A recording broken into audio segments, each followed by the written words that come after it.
And once again, good morning and welcome to the Western Energy Imbalance Market Regional Issues Forum.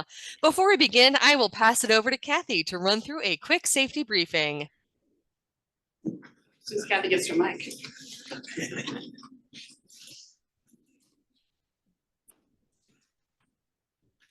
Thank you and welcome to Boise. Hopefully those of you flew in last night enjoyed the beautiful weather I ordered for you. Get out before Saturday, it's gonna be 100. So first of all, bathrooms. If you need to use the restroom, I would recommend using this door because you will bypass the little security gates. And they are right down the hall to the right, and then you're on your left.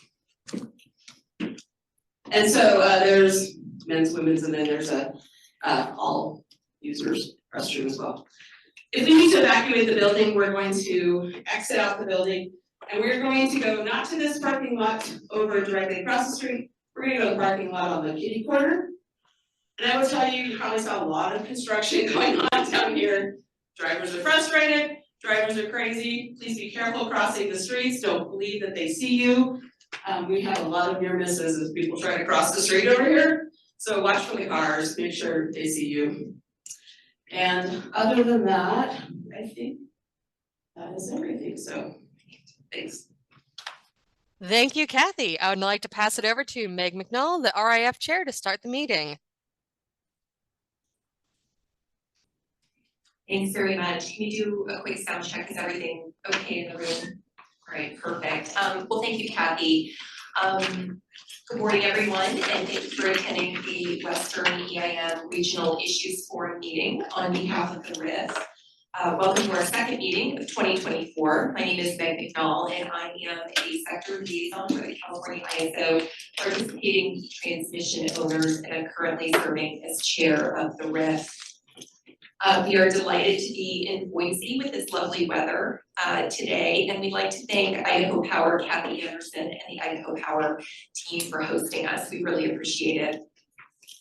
We'd also like to acknowledge that we have in attendance today Governing Body Chair Campbell, Vice Chair Conziolta, I think I saw him. Thank you. And members of the EIM governing body who are in attendance today. Thank you so much for your support of the RIF. I'd also like to thank Idaho Public Utilities Commissioner John Hammond, who is in attendance today representing the Western EIM body of state regulators. We really appreciate the BOSR's continuing support of the RIF. Thank you for coming. Before we turn to our agenda, I'll ask governing body member Anita Decker, who's currently serving as the governing body's liaison to the RIF, to make just brief opening remarks.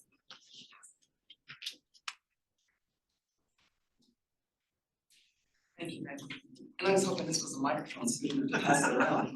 But I want to say thank you for those that are here in person, and thank you for those that are also on the phone and on the Zoom meetings. It's really important that the RIF continues to be robust and that we get the views and advisory thoughts from the RIF. And I really appreciate the things that the RIF has done most recently to really strengthen that communication between the RIF and the governing body. I would also say that this is great that this is an in-person meeting, and it's great for us because it's a regional meeting, and this is, last year we got to do one in Utah, and this year for the governing body we've got this meeting where we're regional and we'll be in Arizona later in the year. So having the RIF with us, being able to do these things together, I think really strengthens the relationship and allows us to get a lot more information from RIF sectors and RIF members about what they're thinking about how things are going. So thank you for letting me be here, and with that I'll turn it back to you. Thanks very much, Member Decker.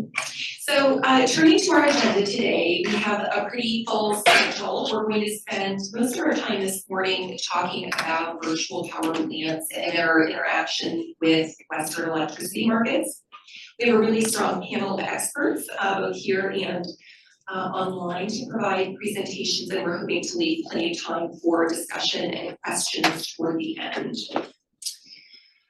Now we'll hear from representatives from both Pacific Core and the Balancing Authority of Northern California, who were the first balancing authorities to announce their intentions to participate in the extended day-ahead market. Our discussion will focus on the implementation process as it's happened or as it's occurred so far, and we will likewise give time for questions and discussion. We have a break scheduled in between each of the panels, and we'll plan to wrap up quickly or pretty promptly at noon. And so with that, I'll introduce Jay Sechel with Western Resource Advocates, who is a sector liaison for the public interest organizations and consumer advocate sector, and Rahul Kalaskar of AES Corporation, who is a sector liaison for the independent power producers and marketers sector. They will be facilitating this morning's session on VPPs. Thanks. A couple people have written in the chat, the audio quality is very poor.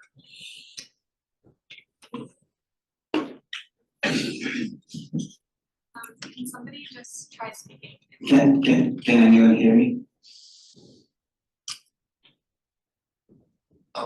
Should the other microphones be muted?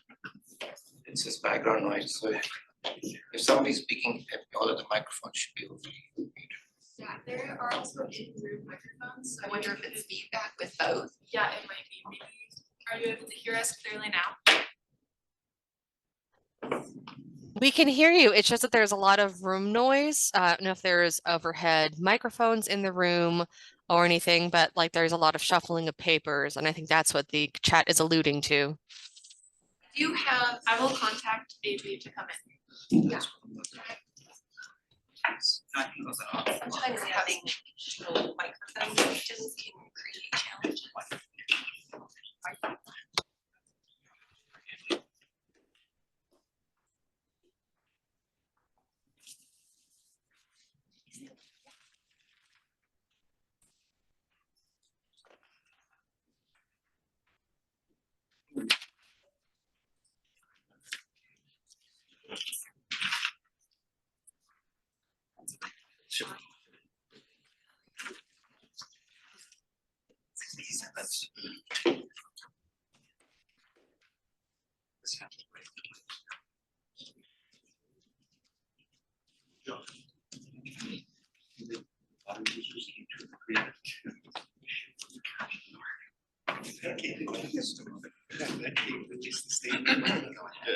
Why don't you just try speaking? Can you? Should we try just without the mic and see? Yes, that's good. This is better? Yeah, let's try again, and if they maybe we'll take a quick. Can someone on the call hear us? Are we clear this time without using the microphone? We can hear you. I think that that's helping.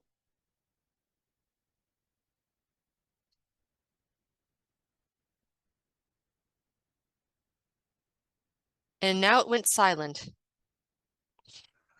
How about now? I'm so sorry, everybody. Speak if you talk louder, it might help. I don't know, Sure. can you hear that? Let's try and project. Yeah. Just, can you hear that? Yes. Okay, let's kick this off and then, pause if there's still issues. So, hi, I'm Rahul Kalaskar. I'm Senior Director of Reg Affairs at AES Corporation, and I'll kick off our panel. So welcome everyone to the WEIM Regional Issues Forum. This is a panel on unlocking the economic value of virtual power plants. Today's panel, we will discuss VPP's economic benefits in Western markets and their operational challenges as it relates to WEIM and EDAM. We are gathered to discuss an urgent and critical topic that stands at the intersection of technical innovation, market dynamics, and the pressing need for sustainable and reliable energy solutions. So over the past decade, Western utilities have faced a unique set of challenges with the retirement of thermal fleet and the unprecedented load growth. We expect to see an increased demand driven by electrification trends and the proliferation of electric vehicles and expansion of data centers. These are current realities that are reshaping our energy landscape. At the same time, extreme weather events have tested the resilience of our power grid and underscored existing vulnerabilities. So dependence on intermittent renewable generation sources like wind and solar are essential for clean energy future, but that also introduces variability and complexity into grid management. Balancing this variability requires innovative solutions, and VPPs come into play. So by aggregating clean, flexible technologies like smart thermostats, electric vehicles, and behind-the-meter batteries, VPP enhance the grid reliability, stabilize the grid, and directly compensate participating consumers, creating a win-win scenario for utilities and user alike.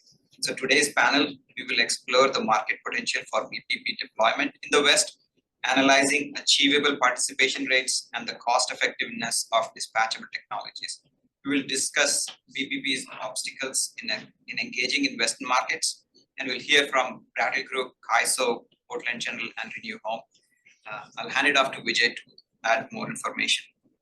Hello and welcome to everybody in the room and virtually as well as you attend a virtual power plants panel, pun intended.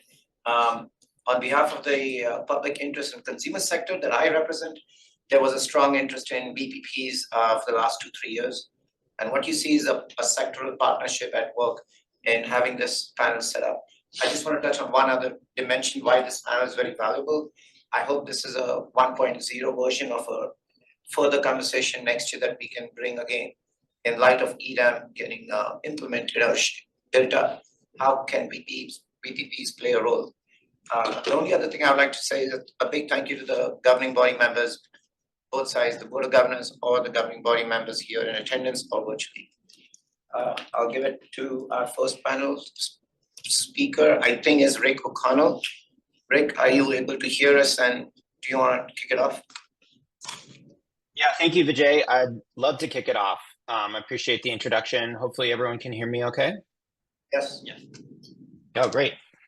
Yeah, so as Rahul mentioned, I'm going to actually be talking about 2 Brattle studies. And I'm really hoping to set the stage for the other panelists who are going to get deeper into the details in terms of market participation models and how VPPs can actually participate in markets like EDAM and local utilities. But I'm just going to sort of first set the stage. So if we can go to the next slide, please. Great. So I like to joke that virtual power plants are neither virtual nor power plants, right? So what exactly is a virtual power plant? It's a collection of distributed energy resources.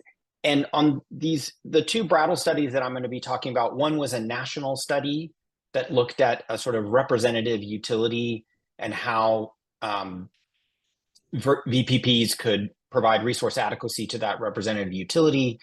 And then there's also a specific California study that looked at the opportunity for VPPs to provide resource adequacy in California. So what Brattle looked at specifically was a portfolio of controllable DERs, and I think that's really important. So these are controllable DERs such as smart thermostats, electric vehicles, behind-the-meter, customer-sided batteries, water heaters, and like commercial building automation systems that are controlled by a utility or an aggregator. That utility or aggregator then manages those DERs to provide grid benefits. And so, that arrow number 2 could be bidding into a market with some sort of market participation model that my other co-panelists will talk more detail. And that provides benefits to the power system. Power system then, provides some compensation to the VPP, and that compensation is then shared back with the original customers. So this is a pretty simple, I think, straightforward way of understanding how a VPP interacts with the power system and the sort of steps along the way. And so if we can go to the next slide, please. So I think Rahul did a really nice job of setting the stage here, but so why are we talking about VPPs and why have we heard so much about VPPs recently? I think there's a whole lot of factors, right? So things like FERC Order 2222, which really mandated that ISOs and RTOs provide a market participation model for wholesale markets for aggregation of DERs. The Inflation Reduction Act, by reducing the cost of electric vehicles, reducing the cost of heat pumps. I think also just the ubiquity of communications infrastructure, the technological advancements, right? So now you can have a smart water heater the sort of incremental cost to install a smart controllable plug-in is around $5. You know, if you think about 20 years ago when folks were putting radio frequency boxes on the outside of air conditioners, you know, the cost to do that was quite high. And the infrastructure was pretty creaky and complicated and bespoke and custom. And now things just sort of plug and play pretty seamlessly. And then if you just look at the sort of the scale of where we think we're going to go in 2030 in terms of the amount of batteries, behind the meter batteries that customers are deploying for lots of reasons, right? VPPs being sort of one of those reasons, but mainly for resiliency or load shifting or other cost savings. I think this really shows the inflection point that's happening and why there's just so much interest in VPPs. So if we can go to the next slide.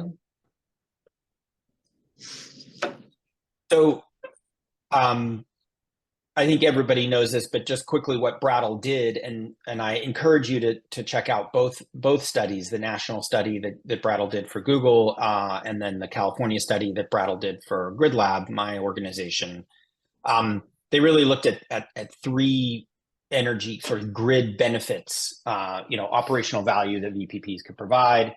And these are pretty straightforward, right? Peak demand reduction, so basically moving energy out of the peak, shifting load, right? So moving like electric vehicle charging away from the peak to a time when energy prices are lower, grid demands are lower, and then just straight energy reduction across the board. And you can see the different, smart thermostats, batteries, electric vehicles, like where they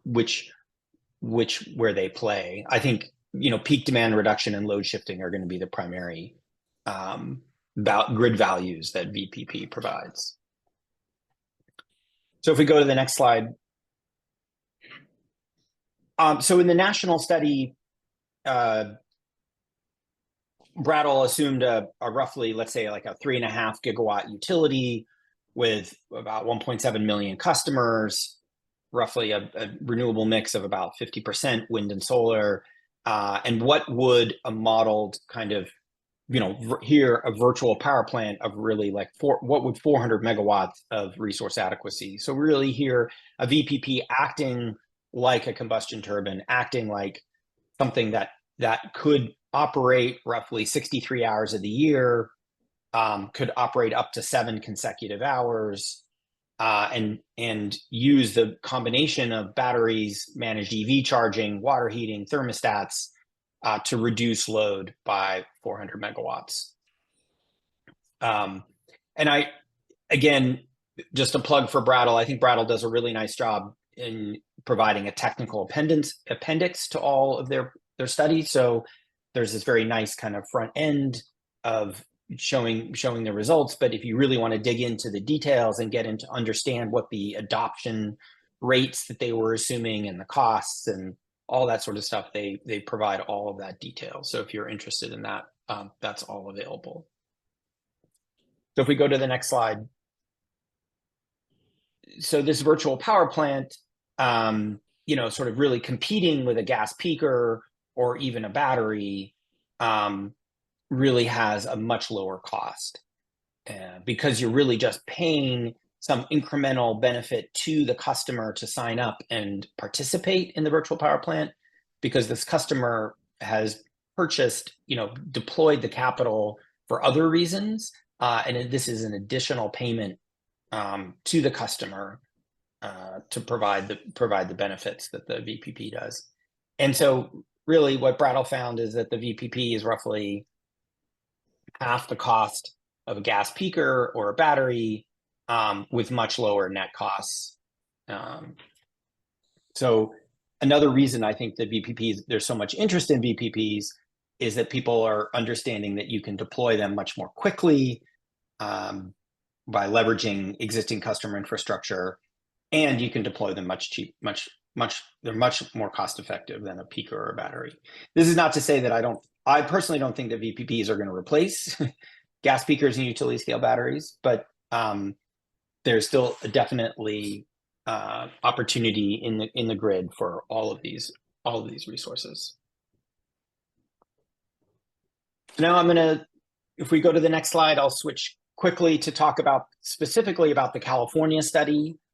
I thought this was really the previous Brattle study was sort of looking at that representative utility. Then Brattle really took that same methodology and looked closely at California and looked at the market potential in 2035.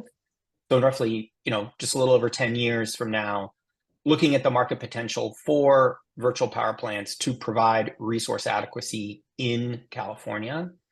So right now, the existing capability for RA is, roughly just under 2 gigawatts in California. And Brattle found that economic potential in 2035 is estimated at over 7.5 gigawatts, or roughly 15% of the estimated 2035 peak.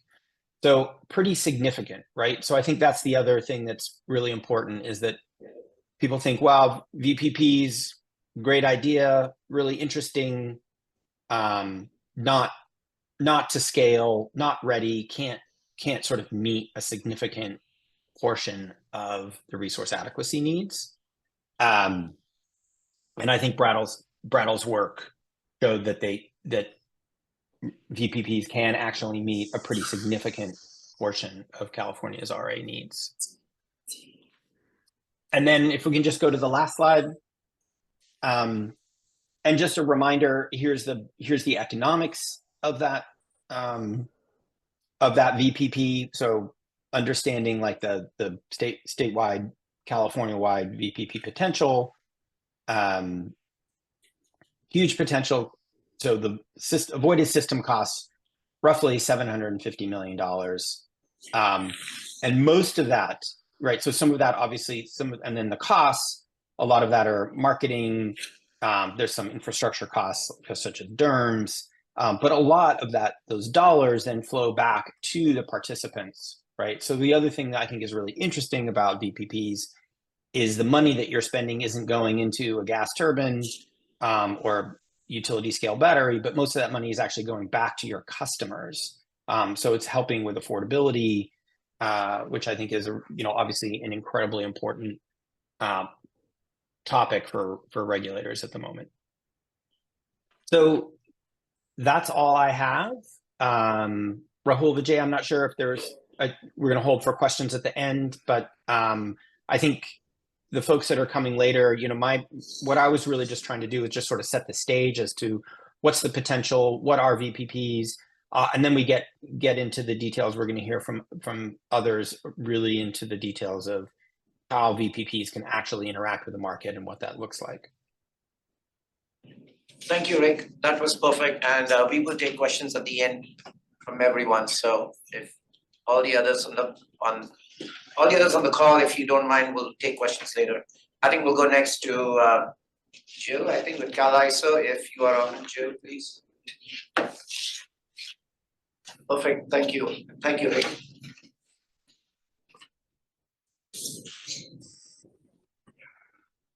I think you're muted on your end, maybe.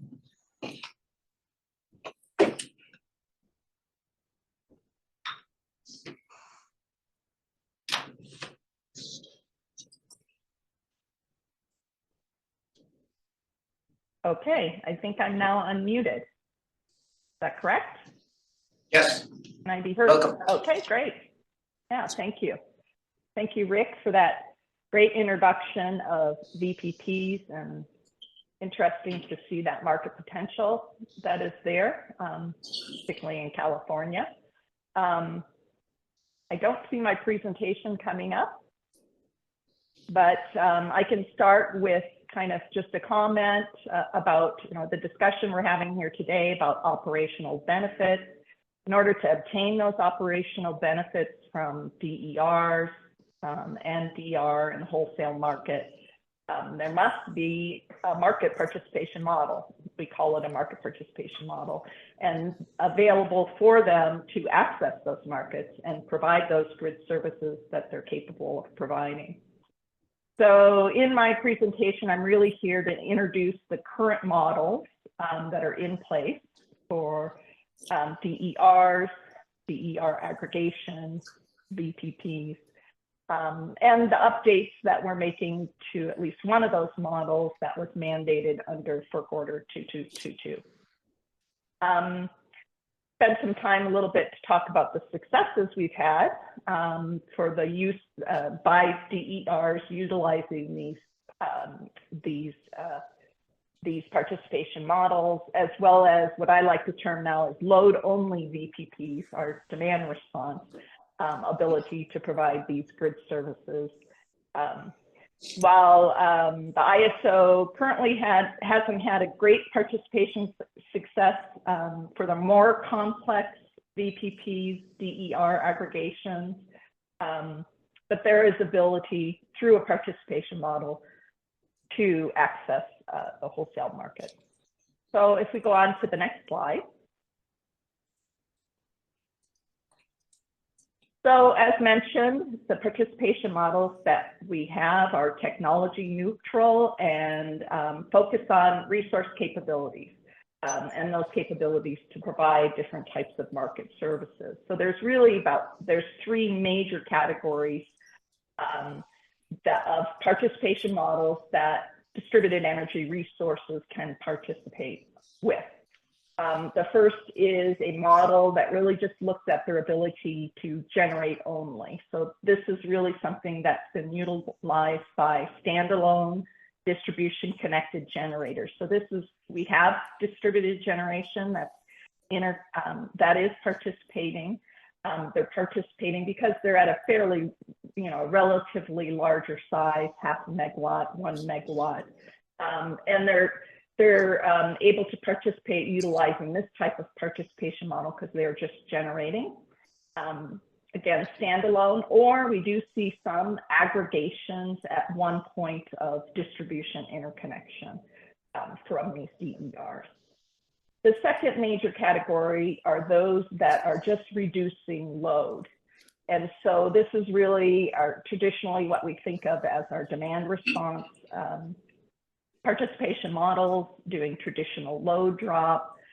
But we have seen we've seen some evolution within this type of model for these load-only type VPPs, where the demand is responding through an offset from behind-the-meter storage or behind-the-meter electric vehicle managed charging. So this is one type of model that can be used for a load-only VPP. And the third category is one that gets a little bit more complex and starts to look at both the reduction of load and the ability for these distributed energy resources, either in front of the meter or behind the meter, to be able to generate and potentially export from behind the meter in the more complex type of combination virtual power plant. This is what we kind of set out to do, allows for this aggregation of distributed energy resources. We go to the next slide and get into a little bit more about some successes that we've had. We do term these as supply side participation models. And as mentioned, we have seen integration of DERs into the wholesale market, starting with those standalone DERs. We have about 2.2 gigawatts that are participating. Demand response really started to take off in about 2010. I think Rick even pointed out, we're still at that 1.7 gigawatt, 1.6 to 1.7 gigawatt that is participating in the market. And again, do want to kind of identify the fact that there has been some evolution in this space with behind the meter energy storage and electric vehicles kind of being aggregated within this demand response participation model. And our last participation model was really one that we took on in 2016 when we did see this proliferation of electric vehicles, behind the meter energy storage, desire to really aggregate these very small type of DERs into an aggregation. So this is why this participation model was really targeted for the very small type of DERs, less than 1 megawatt in size, to be able to aggregate and to be able to bring that aggregation virtually to the wholesale markets through this distributed energy resource aggregation model. And this was the model that FERC Order 2222 was modeled upon. And so we were fairly in compliance with that order when it did come out, because we did have this policy as well as this participation model to allow for distributed energy resource aggregation to provide grid services. Again, this is also something that there is really just the distribution interconnection, not something that comes into our interconnection queue. We do ensure that the appropriate distribution interconnection is in place for these to participate in the market, as well as we did set out some requirements that there is a concurrence with our utility operators, distribution operators, that this aggregation would participate at the wholesale level and that it doesn't pose any impacts to the distribution system. So this is where we really started to have to work with our distribution partners, our IOUs, and in ensuring, since we're not modeling these type of resources into the distribution system, we're not modeling their impact to the distribution system, there had to be some key requirements in place to ensure that we have coordination with those distribution operators in allowing these to participate and be dispatched within the wholesale market. Next slide. So I just wanted to give a quick update on where we stand in terms of our compliance with the FERC Order 222. So last year we were, FERC accepted our compliance filing. So we were one of the first, I think the first ISO to fully comply with that order. We are scheduling alignment of our tariff to that order for implementation this fall. November 1st is our target date. So within this order, there were some changes that were required.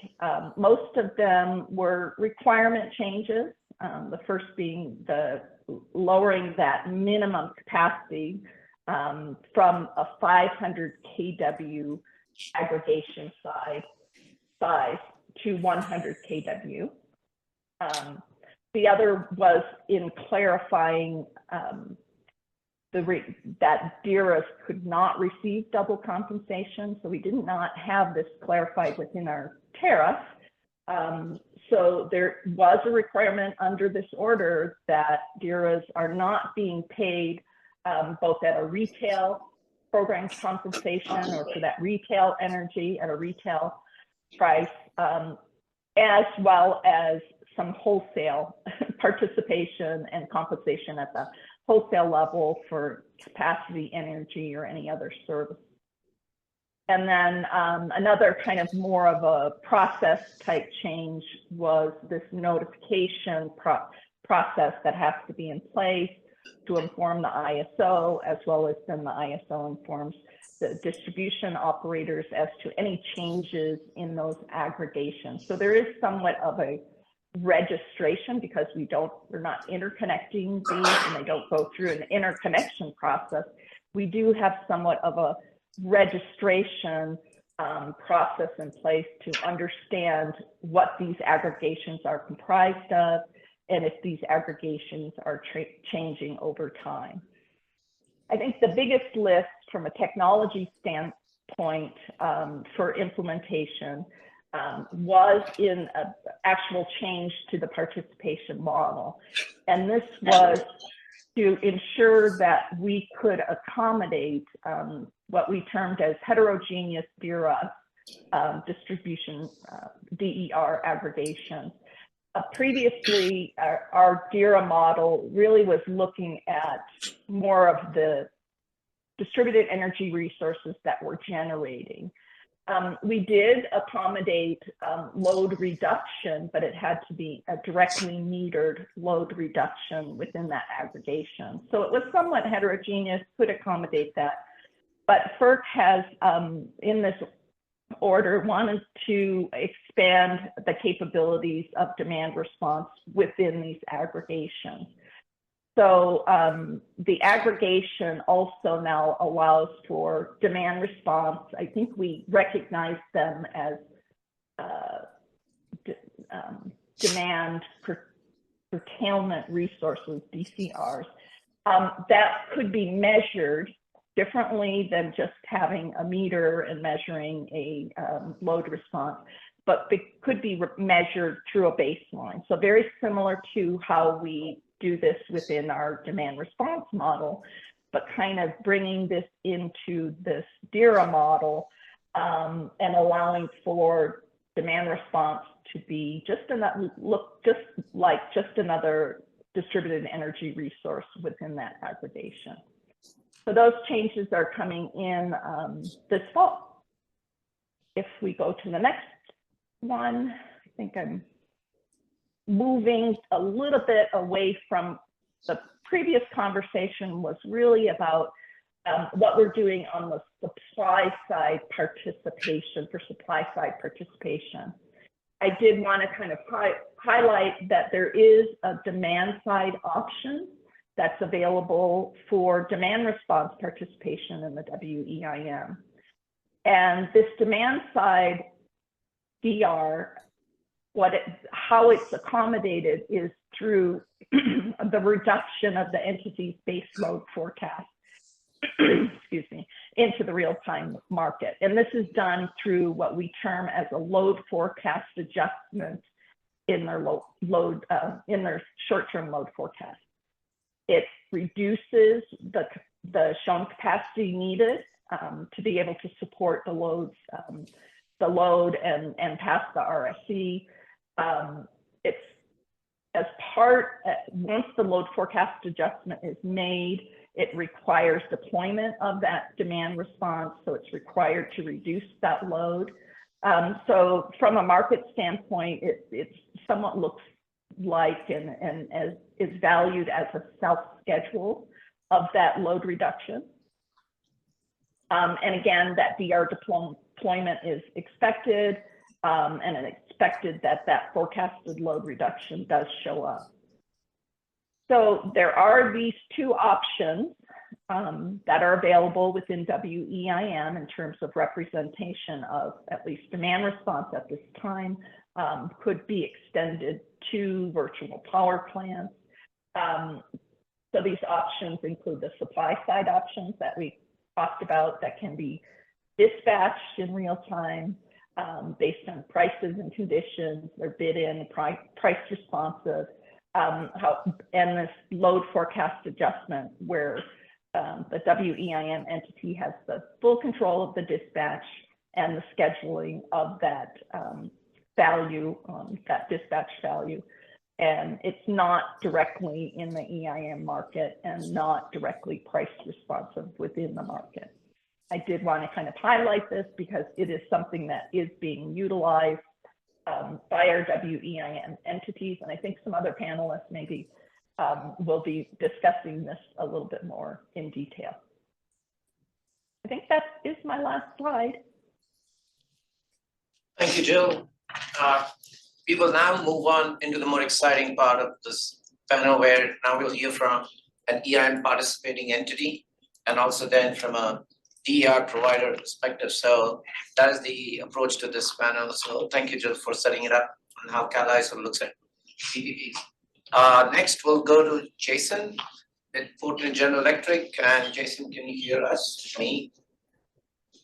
Yeah, I can hear you. Can you hear me? Yes, take it over, please. Great, thank you. Thank you, Rick. Thank you, Jill. I think it's important also to note that yesterday, members from the PGE team met with CAISO down in Sacramento to discuss a lot of what's being discussed here or presented here by myself. And I understand that it was a robust and positive discussion about how some reforms could be made to better assist PGE's utilization of these resources within the various markets. So first, I'd like to start, we go to the next slide, with a very high level overview of our work on the virtual power plant. What's important, I think, mostly to note here is that number on the very bottom, 2,000 megawatts by 2030. DERs hold a prominent place within our IRP, which is part of our planning strategy through 2030 to meet our clean energy goals and greenhouse gas goals, and DER utilization and the VPP play a big part in that. As you can see, we're targeting about 25% of peak usage to be offset through these various resources aggregated through the virtual power plant. We define the virtual power plant as an orchestration of DERs and flexible load through a technology platform to provide power and grid services. So it's really, our VPP is how we intend to operate our distribution system. That's our vision. There's about 100 people on the call today, and I bet you if we asked for a definition of VPP from these individuals, we'd probably get 101 definitions, although I think Rick did an excellent job with the Brattle information setting the stage for the definition of a virtual power plant. So I think if we break down into customer programs, the virtual power plant we're really talking about is what we call flexible load, and the DERs that support that kind of flexibility. So that's distributed solar, it's distributed thermal, distributed storage, and utility scale storage connected to the distribution system. And then there's the overlay of information and operational technologies that make up the platform necessary for these resources to be coordinated and optimized. And I want to make sure that we emphasize that word optimization or optimize. So today we have about 225 megawatts of within our VPP at Portland General Electric. A little more than 100 megawatts is demand response, and then we have our distributed thermal and some distributed storage, a little bit of distributed solar, and utility storage within that mix of 225 megawatts. We believe there's a lot more potential here, which we call sort of latent flexibility within our system. The basic premise of latent flexibility is that customers are buying electric vehicles and they're installing smart thermostats. They're installing, in some cases, storage, right? They're not doing these things to provide grid services. They're doing them to provide the essential service that they're seeking from those appliances. But we believe that when they install those, there is a great deal of coordination and optimization opportunities if a partnership is developed between the utility and the customer to provide those grid services or operational services back to the utility. I think importantly, policy and regulation is a strong enabler. I know that we have a member of the Idaho Commission with us today. So effective and affordable development of virtual power plants is a key area here, and to help that, supporting open source technology frameworks and uniform interconnection standards are important in developing a virtual power plant. And then the second area that we think is important is in supporting the business models that enable the recognition of value created by the additional services unlocked by virtual power plants. So, Rick gave that that excellent slide from Brattle where it shows the avoided costs. Generation, capacity, transmission, distribution, I believe were the four values that were stacked.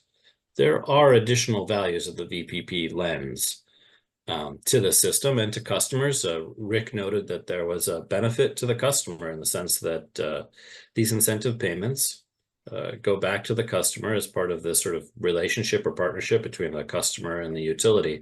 That's a very positive value of the virtual power plant, and the utility and the regulator should recognize that value as part of the assessment of whether or not to build the technology and to build these platforms. So if we go to the next slide, we'll talk more directly about PGE's experience in EIM. And again, I want to note that we did have a conversation yesterday. I think it was an all day long exchange with the Cal ISO, and I think Jill was there about some of the issues that we're noting here and the opportunities we're noting here. So within EIM, CAISO, Portland, we use the BAA balance viewer. It has limited opportunity to report utilization of demand response. We currently use the load forecast adjustment. We find this to be too manual, and it's dependent upon email exchanges and verification of the email receipt and the information in that email. This creates risk for us when we're trying to schedule the demand response into that viewer and into the market. We feel that DR could be represented as a non-participating load. Within the ball viewer, there's no discrete column for demand response, so it has to fit into the generating assets. And again, this creates additional risk that the demand response is not being recognized because it's direct. It's an indirect way of notifying and scheduling. So we would like to see an ability to automate the representation of demand response, and we'd like to have feedback into the market applications, including a kind of active load forecasting modeling. We'd like ways to represent demand response events via the base schedule, and we'd like to have some conversations about what the telemetry requirements are and how we can take on some risk or shift risk with regard to that telemetry requirement. Next slide, please. So opportunities for DER modeling and scheduling market enhancements. So, through FERC Order 222, the FERC recognized that the existing generation models and demand response models limit the operation of DERs. The markets were set up, and the models that the markets use were set up to incorporate, use, visualize, and request participation from large generators. As we move into a new paradigm where we're finding resources on the distribution system, which are much smaller, and in some cases do have to be aggregated in order for both the utility and the wholesale market to see it, there has to be some adjustment and recognition of some adjustment to those models so that when the model itself is choosing what to dispatch, what to compensate, that the resources on the distribution system are recognized properly within the model. We think there's an opportunity to engage stakeholders in the development of this and to evaluate the opportunities to incorporate DERs as a load modifying resource.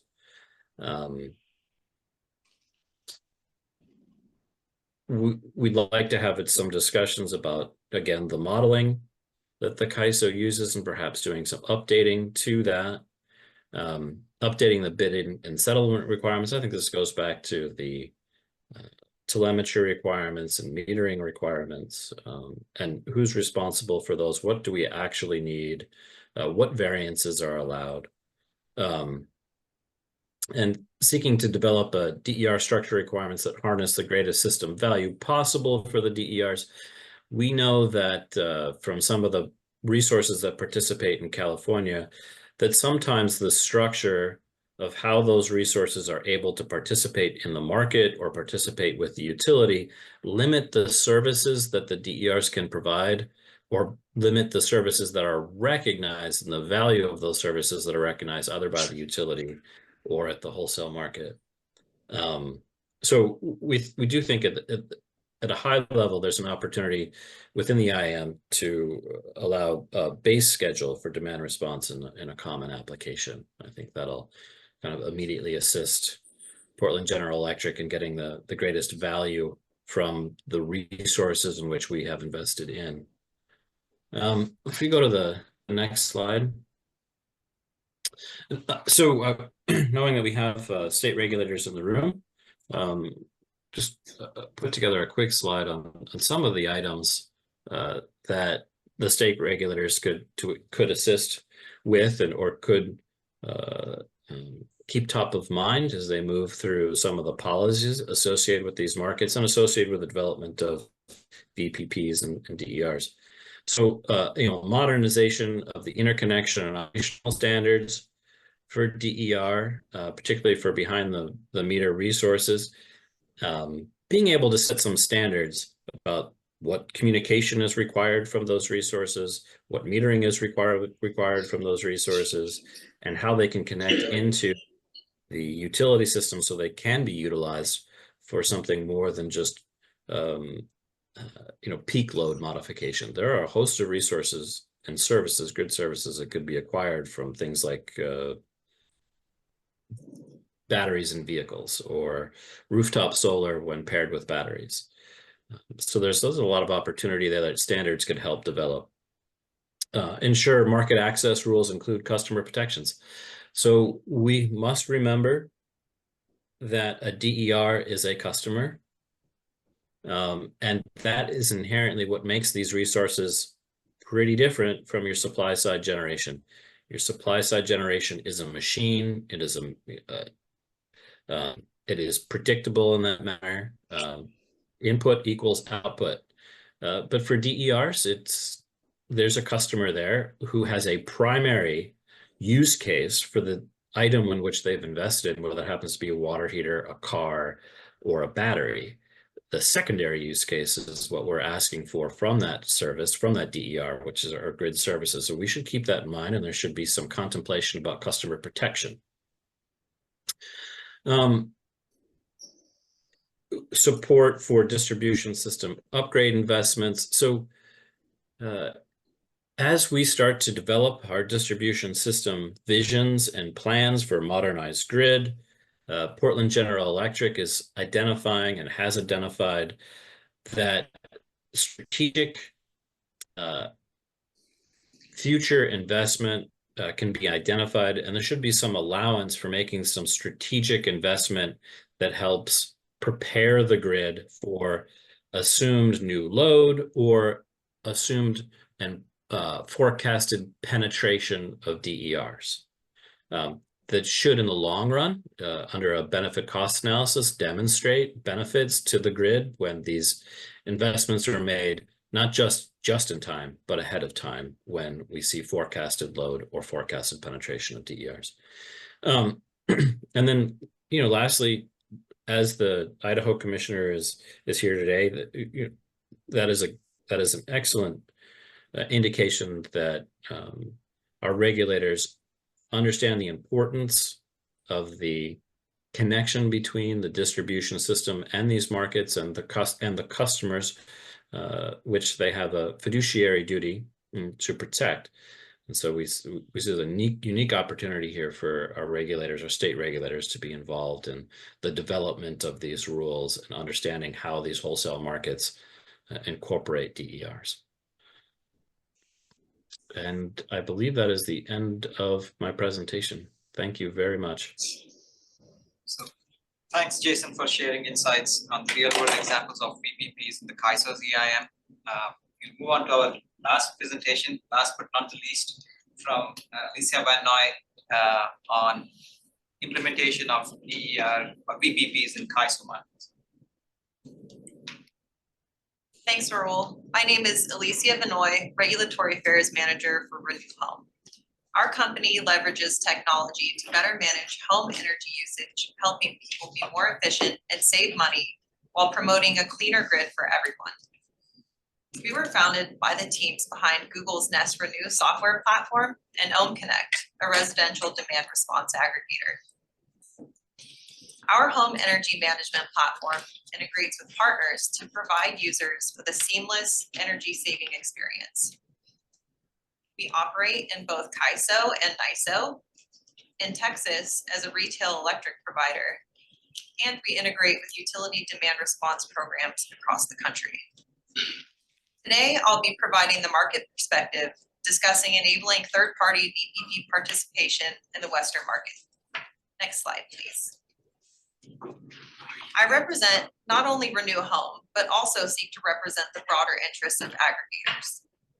These companies may serve residential or commercial and industrial sectors, or both. Recognizing that the customer categories have different energy needs and behaviors. Residential customers are typically concerned with comfort and convenience, and commercial and industrial customers focus on operational efficiency and cost savings. Even though companies have the same set of market participation options to choose from, there are nuances associated with serving these different customer classifications. I encourage those of you here today to seek other aggregators' perspectives. That said, I'll do my best to speak to these issues at a high level in such a way that captures the industry perspective. So let's take a look at KAISO's market participation options.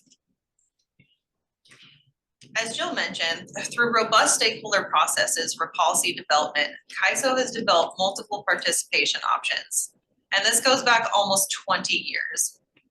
Also, as Jill discussed in her presentation, there are three main categories for DER participation: generation only, load reductions, and a combination of the two.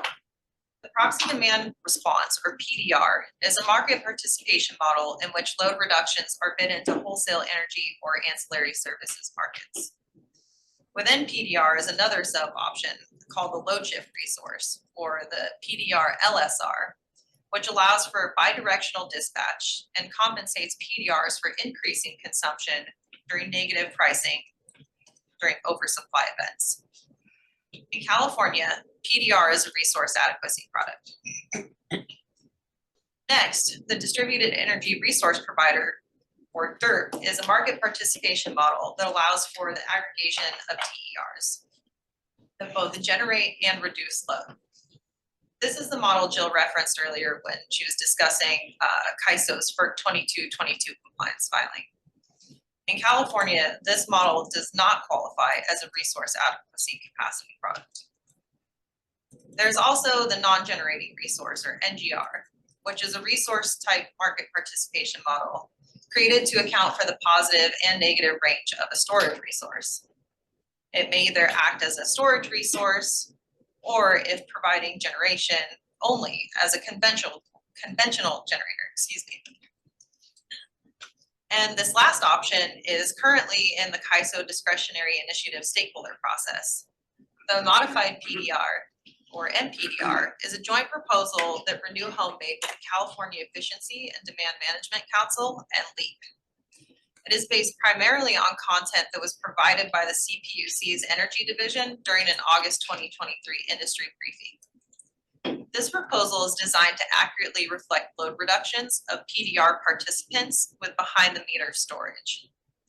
By netting performance at the sub-load aggregation point, or sublap, rather than zeroing out exports at individual meters. MPDR enables a more accurate assessment of behind-the-meter battery contributions during a demand response event. Under the current rules, the performance of behind-the-meter batteries is not fully recognized. This means that the full contributions provided by these batteries is not compensated within PDR. This dramatically reduces the incentive for these customers to maximize their performance during an event. The proposed change is not just technical, it's crucial. Megawatts are being left on the sideline. Rick's presentation of the Brattle reports shows that a huge quantity of VPP potential lies in behind the meter batteries. Indeed, Brattle's analysis assigns system value to exports, underscoring the importance that exports receive credit. Without proper incentives and measurement methodologies, the potential of these batteries will remain unrealized. California alone has over 1 gigawatt of residential battery capacity. By allowing these batteries to be compensated for their full performance, we could unlock additional dispatchable resources for grid stability, helping California achieve its renewable energy and climate goals, and mitigating existing capacity and transmission constraints, all with resources that are already in place in the state.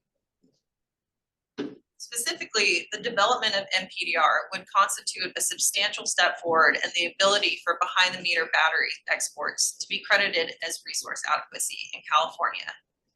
And this would usher in existing dispatchable capacity into the market.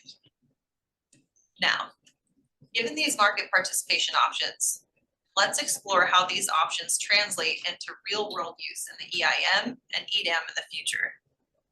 VPP potential is constricted in EIM today. Only utility VPPs can participate, which is limited to 2 ways in which demand response can participate in the EIM. One way is in the form of reductions to the load forecast utilized for the resource efficiency evaluation. And with that comes its own challenges, as Jason detailed in his presentation.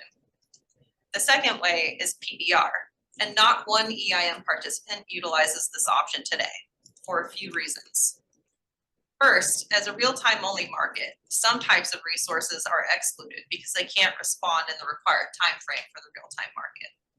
Second, existing baselines may not accommodate all resources that would like to participate, such as irrigation pumping. And third, CAISO would need to modify existing demand response registration system, DRRS, to accommodate EIM-located PDR resources. Given these limitations, EIM VPP participation today is restricted only to load adjustments. EDAM, on the other hand, offers a broader platform for VPPs with the ability to commit to day-ahead bids. By enabling more resource types to participate, EDAM can provide opportunities for greater flexibility and reliability. However, CAISO needs to make a change.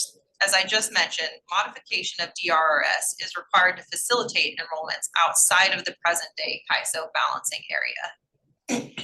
In short, the menu of market participation options available in EDAM offers a significant opportunity for the growth of market integrated VPPs in the West. Next slide, please. However, even with multiple market products, we must acknowledge the nexus of CAISO and the local regulatory authorities of utilities and balancing areas participating in EDAM, which are crucial to third-party VPPs. Even with improvements in CAISO, enabling third-party aggregations in EDAM will require innovation at the state level to ensure that aggregators can participate in the market. There's already momentum for regulators. Rocky Mountain Institute's VP3 recently published a VPP flipbook highlighting existing utility programs. 10 out of the 15 programs highlighted were located in the Western states. For utilities committing to EDAM, their local regulatory authority can build on the success of these and other existing programs to develop market integrated programs. Some of the most important regulatory developments needed are listed here. First, and arguably most importantly, regulatory agencies need to enable customer data sharing through a simple and easy authorization process. This is essentially step 1. Without this, there cannot be third-party aggregations. If this process is not well designed, it can seriously deter customer enrollment. Specific information is required to register customers in CAISO DRRS for PDR, which also prevents dual participation in utility or other third-party programs. And customer meter data is required for market settlement. Next, accurately quantifying the capacity of VPP resources is critical. The number should be representative of the performance of a resource under expected conditions at the time of dispatch. California has historically relied on a costly and complicated estimation process called the load impact protocols. Currently, efforts are underway to develop a future option based on performance incentives. Alternative methodologies to quantify capacity include assigning value based on historical load during peak hours or basing it on an energy storage device's capabilities. Also, state regulators must develop a pathway to procure third-party VPPs. The California Resource Adequacy construct is based on bilateral contracts for capacity with a must-offer obligation in the market. Alternatives to this construct may be appropriate for other states, and including the development of tariff-based programs or procurement via RFPs that incorporate a market participation element. Lastly, program design should incorporate stacking the value of energy, capacity, transmission, and distribution. ISO is an energy-only market, and in California, PDR capacity value is realized through resource adequacy contracts with load-serving entities, and distribution value is limited to a distribution loss factor. To fully realize the potential of VPPs, programs or tariffs should be developed to allow VPPs to earn compensation for their full range of services. This comprehensive approach ensures that all benefits provided by VPPs are compensated to incentivize both their development and deployment. Now, this list was by no means meant to represent a comprehensive overview of the regulatory changes that are necessary to enable third-party VPPs, but to create awareness of important topics and serve as a basis to begin the conversation. Next slide, please. In conclusion, we stand at a crossroads. The discussion that we're having today will determine the future of our energy system. It's up to all of us in the room and participating online to fully realize the potential of VPPs. CAISO has provided the foundation for market integrated VPPs. The technology required for VPPs is here and available for use today. The rest of the work relies on us.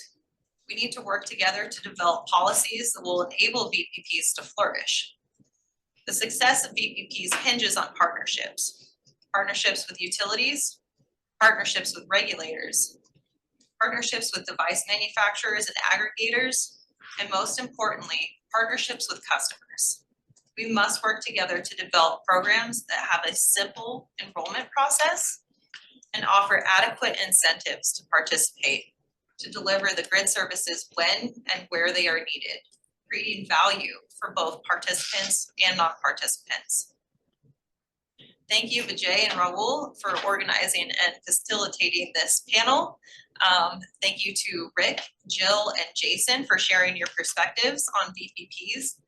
As the last presentation in the lineup, I'm really looking forward to transitioning to the discussion portion of the panel. And with that, I'll pass it back to the moderators. Thank you. Thank you, Lisa, and helpful stuff coming from all of you. I think the best way to use the next, we're really on clock here, we're doing well.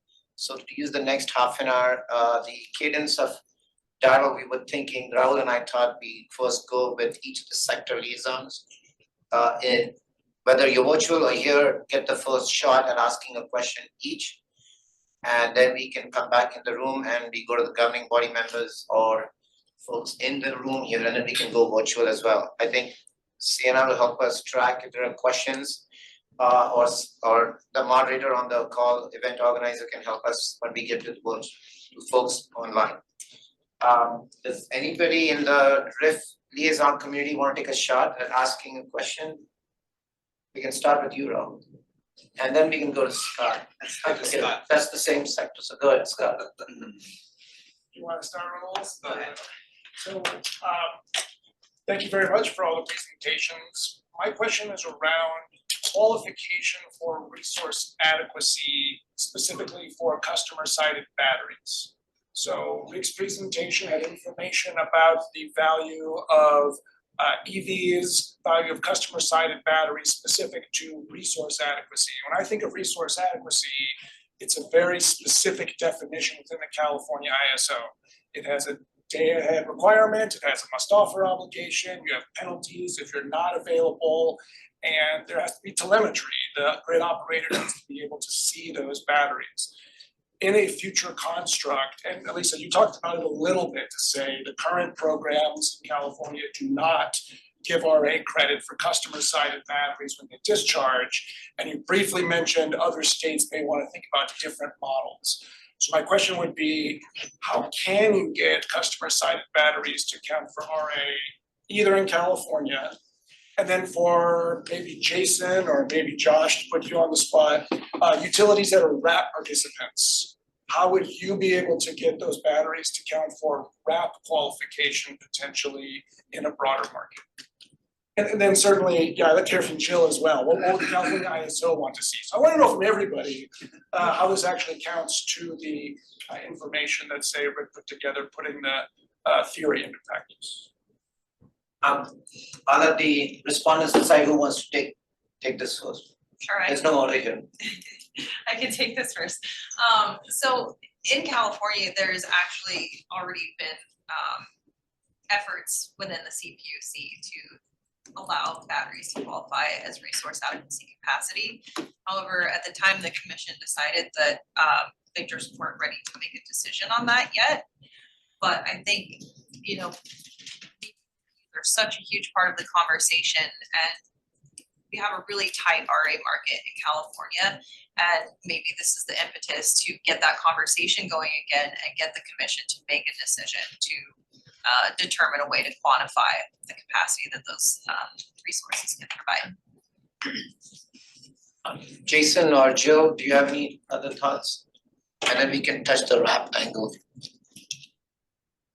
I don't know that Portland General has any thoughts on how California values resource adequacy. I know that from my conversations with some of the CCAs that they largely build some of their customer programs based on that sort of the RA and regional RA values.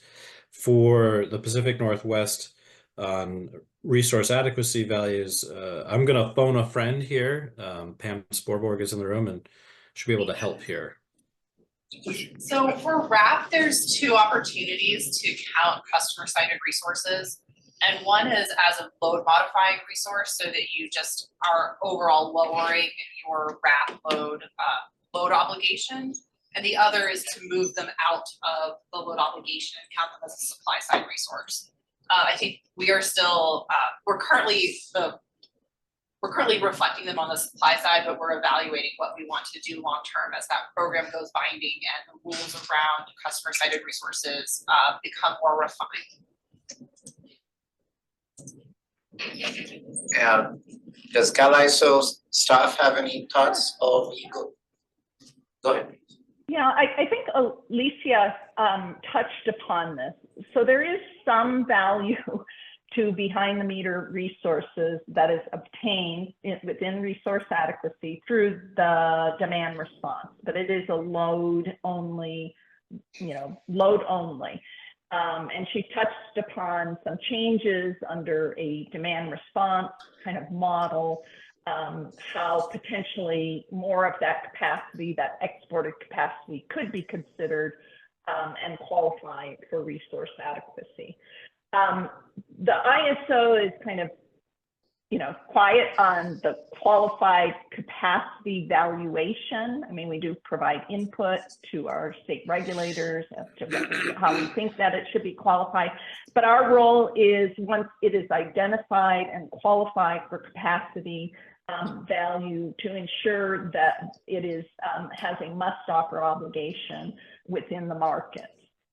So PDR has, our demand response models, our generation models have those must offer obligations if they're identified as resource adequacy resources.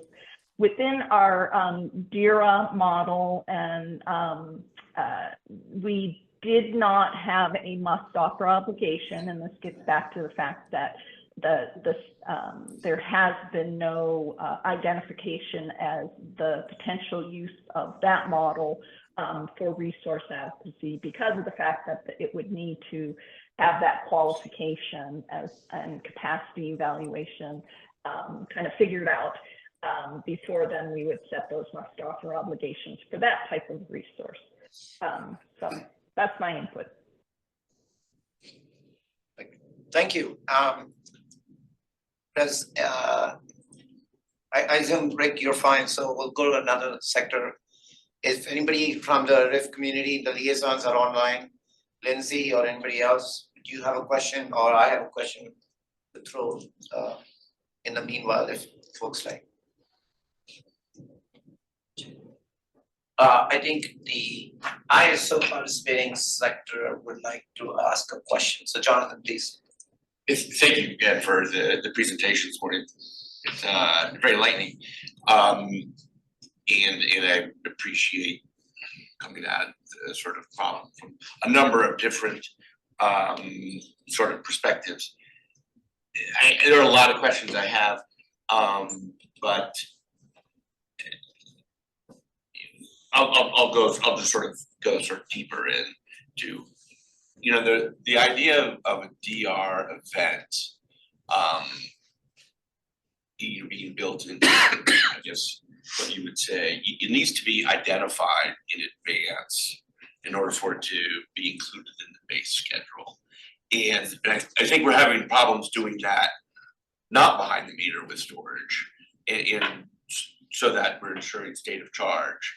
I'm just curious how folks are thinking about, and maybe this is to you, Alicia, as an aggregator, you know, how are you working with your customers to be there when they're there, especially for batteries? Can you clarify what you mean by be there when they're Well, there? if you're going to be considered a resource for resource adequacy, resource efficiency, there you have the responsibility as an aggregator to make sure that the resource has the state of charge to do the thing it needs to do at the time it's required to do it. And I'm curious how that relationship really works if there are supposed to be multiple value streams to a behind the meter storage device. The customer needs its own value stream, and you as an aggregator need that value stream. And so I'm curious how you think about how that, or maybe put you on the spot. You can put other people on the spot. How those, that type of relationship gets sort of addressed. Right. It's really important that customers understand like the type of program that they're signing up for and how their particular resource is going to be used, whether that's energy storage or a smart thermostat or a hot water heater. Like, you want to understand, what is the experience that you're going to have with that, and that is on the aggregators to ensure that the customers A, understand their participation, B, manage that participation, and C, continue to communicate with the customer and how that works. So the technology integrations between each of these resources is managed by the aggregator and also through the device manufacturer. So we have insight into the current states of those devices. And so managing the states of those devices is really what allows you to be able to commit to a dispatch, whether that is in a day ahead market or even in real time. And so managing the communication to the customer, managing the resource, and also managing market participation. That's what our job is to do that and make sure that we're showing up in the market and also showing up for the customer. Yeah, it's just it's interesting to think about the deployment of all of the electric, vehicles, and there's a desire for the VGI and use VPP and I'm wondering what the experience is to date on being able to manage the state of charge of someone's car. I just don't know. Yeah, I am not an expert in V2G. I'm sure there's probably, I mean, it looks like we have over 100 participants on the call. Maybe if someone that has that experience, if they wanted to jump in, I'm not sure if you guys are willing to entertain that. But yeah, that's a great question. And these are all things that people are very dedicated on working through these issues. Thank you. We'll take next question from Doug Boccioni. I think I got news that Doug has his hand raised. Response. Hi, Doug Boccioni. I'm a consumer-owned utilities sector liaison. I'm really interested in this for the behind-the-meter resources. How you're managing this. Well, the rules that say you can't have double payments, and particularly for resources that are at a residential level where they might be legacy net energy metering programs, where they're essentially getting compensated at a retail rate, which I guess would be kind of an average embedded rate.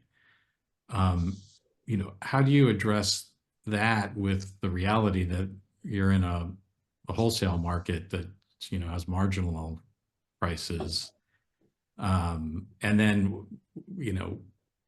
how do you, when you start to layer in electric vehicle to grid opportunities, it just seems really complicated. And how do you convince the customer that, how do you convince the regulators that there isn't double payment going on, and how do you convince the customer that they're saving money? I guess I can take this one. Sure, that was a loaded question, and I'm thankfully not a regulator. That's a great question, Doug. So I'm going to speak to PDR specifically because that's the market participation model I'm most familiar with. And well, it sounds like the DIRT model or the FERC 2222 compliant model that CAISO will offer, it sounds like there might be a similar element to this. But in the demand response registration system, when someone wants to participate in a program, we actually register the customer in DRRS, and then that particular location, depending upon the load serving entity, they actually get to review that customer's information on their side of things and determine, like, are they in a competing utility program that doesn't allow participation in PDR as well, and then also if there's any other third parties that might have the same customer participating in one of their programs. So really it's about preventing a customer receiving double compensation from multiple programs, which obviously nobody wants because that's just going to increase costs for everyone. And the PDR construct specifically, the behind the meter battery exports, those are not counted in the PDR construct. So whether that's a NEM export, depending upon when the dispatch is, if the sun's still shining, they're not going to receive credit towards their load reduction performance, which one of the things we're trying to address is, like, is there, like, the incremental load reductions that are going on behind the customer's meter, can we capture that in the PDR construct and still reward the customer for making these changes, even if there's exports occurring at the same time? That's one of the things that is going to have to get identified in the stakeholder process if our proposal makes it through the discretionary initiatives process. But I think it's really important because people have these resources and they want to participate, but they are often not aware of some of these more complicated regulatory requirements and nuances in the market. So hopefully that answers your question, Doug. Yeah, thanks. That's helpful. Yeah, it seems to me that if you argue that the participation is sort of based on the marginal benefits, marginal costs, whereas the retail rates, I think, are based on average costs, it seems like just directly there isn't double counting going on. but Yeah, I feel like we could probably have like a much longer conversation on that topic. for sure. But I would encourage you to, if you're interested, join in the stakeholder process for the NPDR if that makes it onto the policy roadmap. Great, thank you. Thank you, Doug. I have a little big picture question. I don't want to go this deep down, but Jason, in your slides, it kind of shocked me that you said currently the form of communication with CalISO is sending an actual email to verify that the resource is going to be picked or not. This is a little scary for me because this seems a 20th century approach. Not trying to be provocative, but if we're trying to move into automation and create EDAM and run a very whole new big market product, this resource, if it exists, not having a column for generation in the Excel spreadsheet is really baffling me. So that's an observation, not a question. My question is more for the DER providers, aggregators, and the utilities concerned who are participants. Do you have any consensus on what is the role of market that the market operator should do versus what is the role where you all have to get together first and align so that then CalISO gets a clear proposal or a structure for participation? And I'm not trying to get fixated on which of the 3 different forms of DER participation. I'm just talking big picture about whether it's communication protocols or it is agreement on anything where you feel first we need to get alignment between the providers and the utility participants who are going to bid those resources. So this is a question for Jill, a question mainly for Jason, Alicia, and maybe even for Rick. Thank you. So Vijay, to answer your first question. Thank you. The email is actually to the CAISO's load forecasting group so that they're aware that the DR is going to be coming off and when. Okay. And how much and our forecasted megawatts of that reduction. So it's to the load forecasting team so they can make a manual adjustment. Thank you. And there is an iterative process there that was a lot of the subject of our conversation yesterday is like, how do we actually get the load forecasting models to better integrate DR? Okay. And I think this is something that CAISO has taken very seriously and has been working on for many years. But again, like these are challenges when you have, load forecasting itself contains an error range.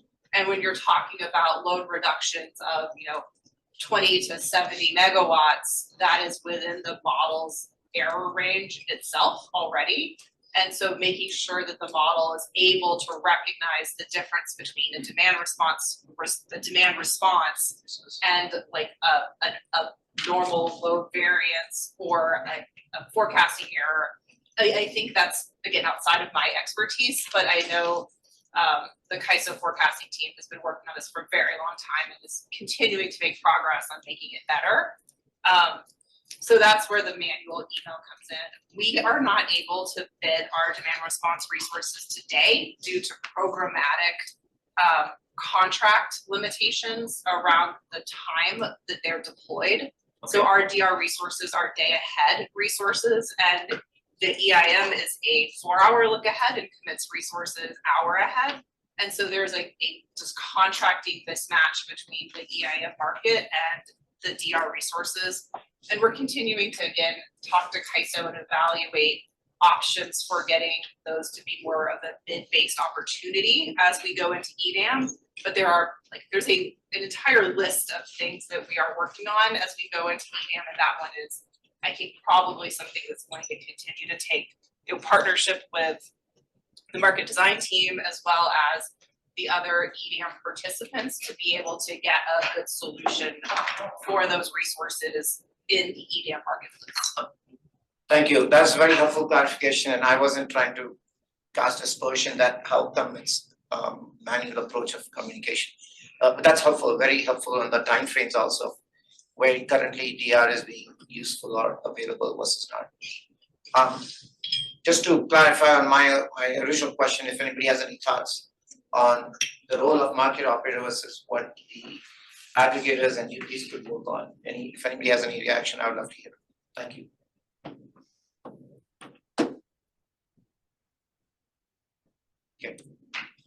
No answers, that's fine. Raul, was your, I'm sorry, Vijay, was your question, regarding how are aggregators required to respond to market signals? Is that the question or? No, I was just wondering, there was a common set of needs or issues where aggregators are either in alignment with the utilities or you need from them that is not necessarily a market operator challenge. I mean, because this whole issues come up with EDAM, I've heard, is what is the role of the market versus what is a non-market area to work on. So I was just curious about that on a very fundamental level. Yeah, so the programs that we participate in California, we're operating separately, like we're just responding to market signals and we're not responding to utility signals. Okay. That's for our market side of the program. Like the utility integrated services that we offer, like we're responding to their signals. Got it. Thank you. Do you want to go? I think we'll go to the, yeah, we can go to the phone, but before we go to the phones real quick, we have 10 minutes left and I want to offer the governing body members, if anybody has a question, please.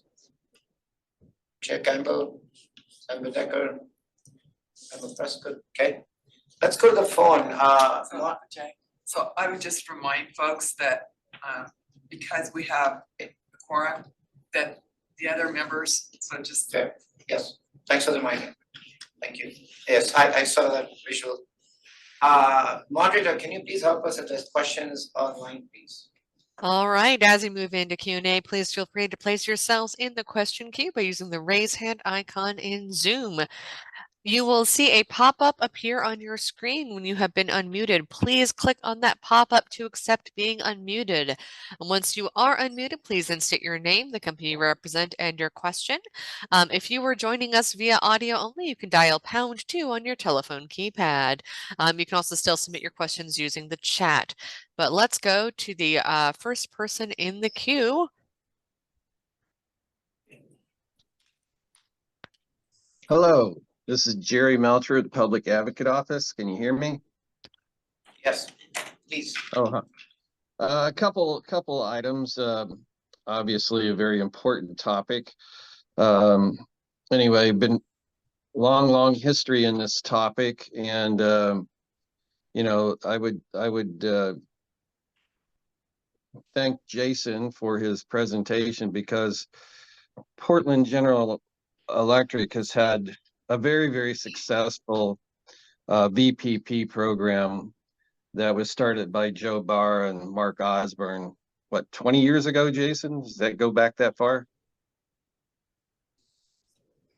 I think it was contemplated 20 years ago. We've put concerted effort into it starting in 2011. It began to mature in 2016, and we've seen a real push with this newest IRP. Right, and the most important part that everyone needs to understand is total cost of ownership from everybody's perspective, whether it's the utility or the customer. And that's what makes the Portland General Electric program so important to model and understand. They have the lowest cost of ownership. They also have the most effective ability to meter in real time and verify the results of their program. And so there's quite a bit of consternation in the California market, has been for a long time, on that aspect of verification. You know, we adopt the NASB models, you know, project, you know, what the customer might be doing, but without real-time verification, all these demand response programs are a little bit, you know, moot. The original CAISO programs, participating load demand response, was focused on, you know, water pumping across the state of California, very verifiable, both in real time and after the fact.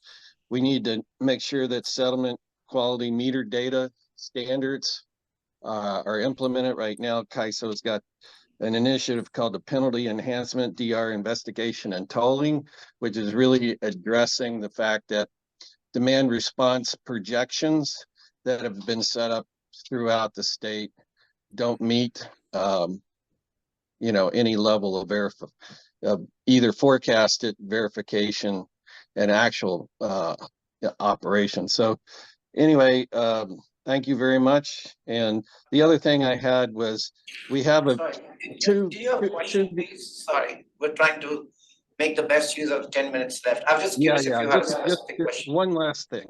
Sunrun and Tesla are running 2 VPP programs under the CPUC. Both are authorized at 10 megawatts. Very important programs, and you should have that information presented to the group here. Thank you very much. Thank you. Anybody else, please, who has a question online? All right, we'll go to the next person in queue. Good morning, Christopher McLean, staff, California Energy Commission. Appreciate the remarks of Mr. Melcher. I agree, Jason's presentation was really good. That prompted the following question. So noting that CAISO has, among other sort of participation models, a multi-stage generator model, a non-generating resource model, has there been any exploration of sort of a multi-state NGR model mashup as a possible solution for flexible representation of these sorts of resources? Thank you. Thank you. I think that's a question for Jill, not necessarily for PGE or myself. Well, so to the extent people are having conversations, with the provider of these models, certainly they might have some perspective about what their needs are and what's being discussed behind the scene. Jill, why don't you go first? To answer your question very directly, we haven't entered into those conversations, but I did want to explain a little bit in the detail of our distributed energy resource aggregation participation model utilizes the non-generating resource model to effectuate that participation. So while it hasn't been explored, multi-state exploration, it is, the functionality that the non-generating resource provides, which is to allow for that load as well as gen movement, is something that is fundamentally used within our DER aggregation to effectuate a virtual power plant participation. Great, that's a helpful clarification. I would just encourage going further and looking at the potential solution that multi-state might offer. Thank you. Anybody else on the phone? We'll take one more question. Whoever's next, please share your question very specifically, if you can. I'm not showing any other callers in queue at this time, nor have there been any questions in the chat other than asking whether or not these recordings are going to be publicly available. Yes, they will be publicly available. The slides are already online. And thank you, moderator, online. I'll go back in the room one last time. If maybe CalISO staff or anybody, or Commissioner Hammond, if you have a question, anybody in the room, please feel free. Okay. Well, thank you. This was a very valuable session, and it took us 3-4 months to actually plan it. And big thanks to the panelists who took the time to prepare materials and coordinate. I know Jason had to coordinate internally within his team. I'm sure Lisa did, and Rick, of course. So thank you all for your time, and we give it back to you, Meg. All right, great, thank you. Thanks to the speakers and to Rahul and to Jay for putting that together. It was really interesting. I think we're gonna take a quick break until about 10 past, so we can reconvene at what time zone I'm even in and what time it is current, 11:10. Thanks. Out.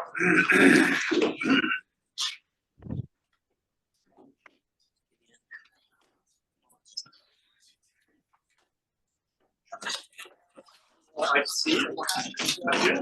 Home, right? Yeah. This is home. Yeah, Boise's home. Get to sleep in your own Yes, bed. it is. It is very nice. It's a luxury. I was sort of excited. Yeah, I was like, you got the door. No. No, you're good. It was crazy going all day conferences, sleeping in my own bed, and like having my own dinner. Yeah. And my daughter.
All right, terrific.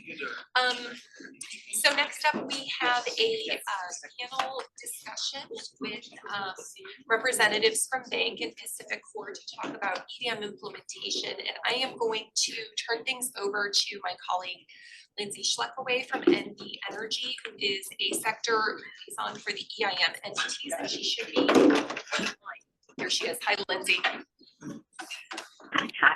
everyone. Good morning. Again, I'm Lindsay Schleckaway, one of the liaisons for the EIM entity sector. Today for this panel, we're going to hear from the representatives from both Pacific Corp and the balancing area of Northern California, also known as Bank. The first two Western entities to announce their interest in joining the extended day-ahead market, which is also known as EDM. Pacific Corp and Bank have graciously accepted to discuss their implementation efforts to date. And this discussion will focus on the major milestones toward EDM implementation, internal organizational efforts to prepare for participation in a day-ahead market, coordination processes with the CAISO, and then any emerging policy issues arising from the implementation process. So without further ado, I'll kick it over to Kirstine Rock, who is the Director of Policy and Analytics at Pacific Corp. Thank you very much. Thank you for the opportunity to speak to you today and give a little bit of another update on our implementation efforts. So decided this morning on the play, I'm going to start with a little bit of a history because I think it's relevant for how our implementation is being organized. So when I was a bright-eyed, bushy-tailed, fresh economics graduate coming out of school, my first boss came from the military. He was in special ops, and he would just talk to me all about all these things that are very important, having a very crisp idea on what it takes to do hard things. And at the time, I will admit, I listened partially. Most of the time, I rolled my eyes at him when he wasn't looking. Fast forward a few decades to me having had the opportunity to do a few hard things and difficult things, and EDM I consider one of those opportunities. I wanted to share that really, you know, our implementation and my experience has really taught me that in order to do these things, we really need to have, I need to have 6 things, which is a clear mission, the right team, the right tools, a very solid plan, a good amount of luck, and also some constructive paranoia. So we're going to start today with the constructive paranoia part. And may I have the first slide, please?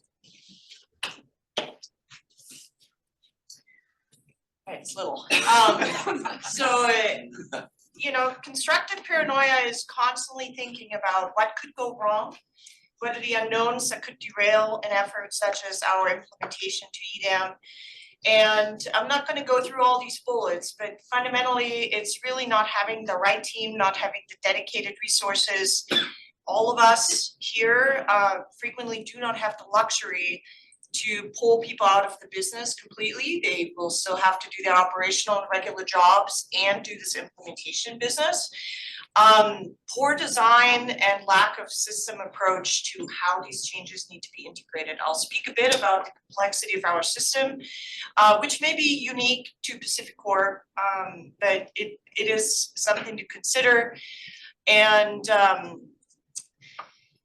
ultimately, not being very clear about what the requirements are and whether or not they will actually meet the business needs. And the business need always is this very nice little term that we use. There is so many different internal stakeholders. EDM is incredible at covering and touching just about every aspect of a utility, minus maybe customer service, touches legal, operations, day ahead, real time, everything. And so the tracking and really understanding your internal business customer needs, in addition to all the things that the CAISO needs, are incredibly important. Obviously not doing it right the first time, having to make compromises. I call this the duct tape and silly string solution. You know, many utilities sometimes have to make compromises, and so you get down this path of having to clean this up and doing it better the first time. Internal coordination, external coordination, good communication, being crisp, clear, timely, honest, and to the point is really helpful. And then of course, why stuff fails is we run out of resources, goodwill, sometimes time. So we've spent quite a bit of time really digging into understanding both from PacifiCorp's previous experience as well as looking at similar other efforts. Those are kind of some of the high levels that we have really taken to heart as we've designed our implementation strategy. Next slide, please. So I'm not gonna, this is too small for you to look at this, but what's the mission? All right, the mission is to go live for PacifiCorp successfully, may I say, May 1, 2026. What you can't really see on there, and I apologize for that, those online can maybe zoom that in, really also means PacifiCorp has to have all of our systems and everything ready June 2nd of next year to start testing with the CAISO. So if I did my math this morning on the airplane at 5 correctly, that is 347 days from today, but who's counting? So we have quite the work to do. A lot of folks just say, it's May 2026, you've got all the time in the world. From where I sit, our date is June 2nd of next year. Next slide, please. We've frequently been asked, how big is this? At the end of the day, what we really have on our hands here is an IT project and a change management project of people, technology, systems, and processes.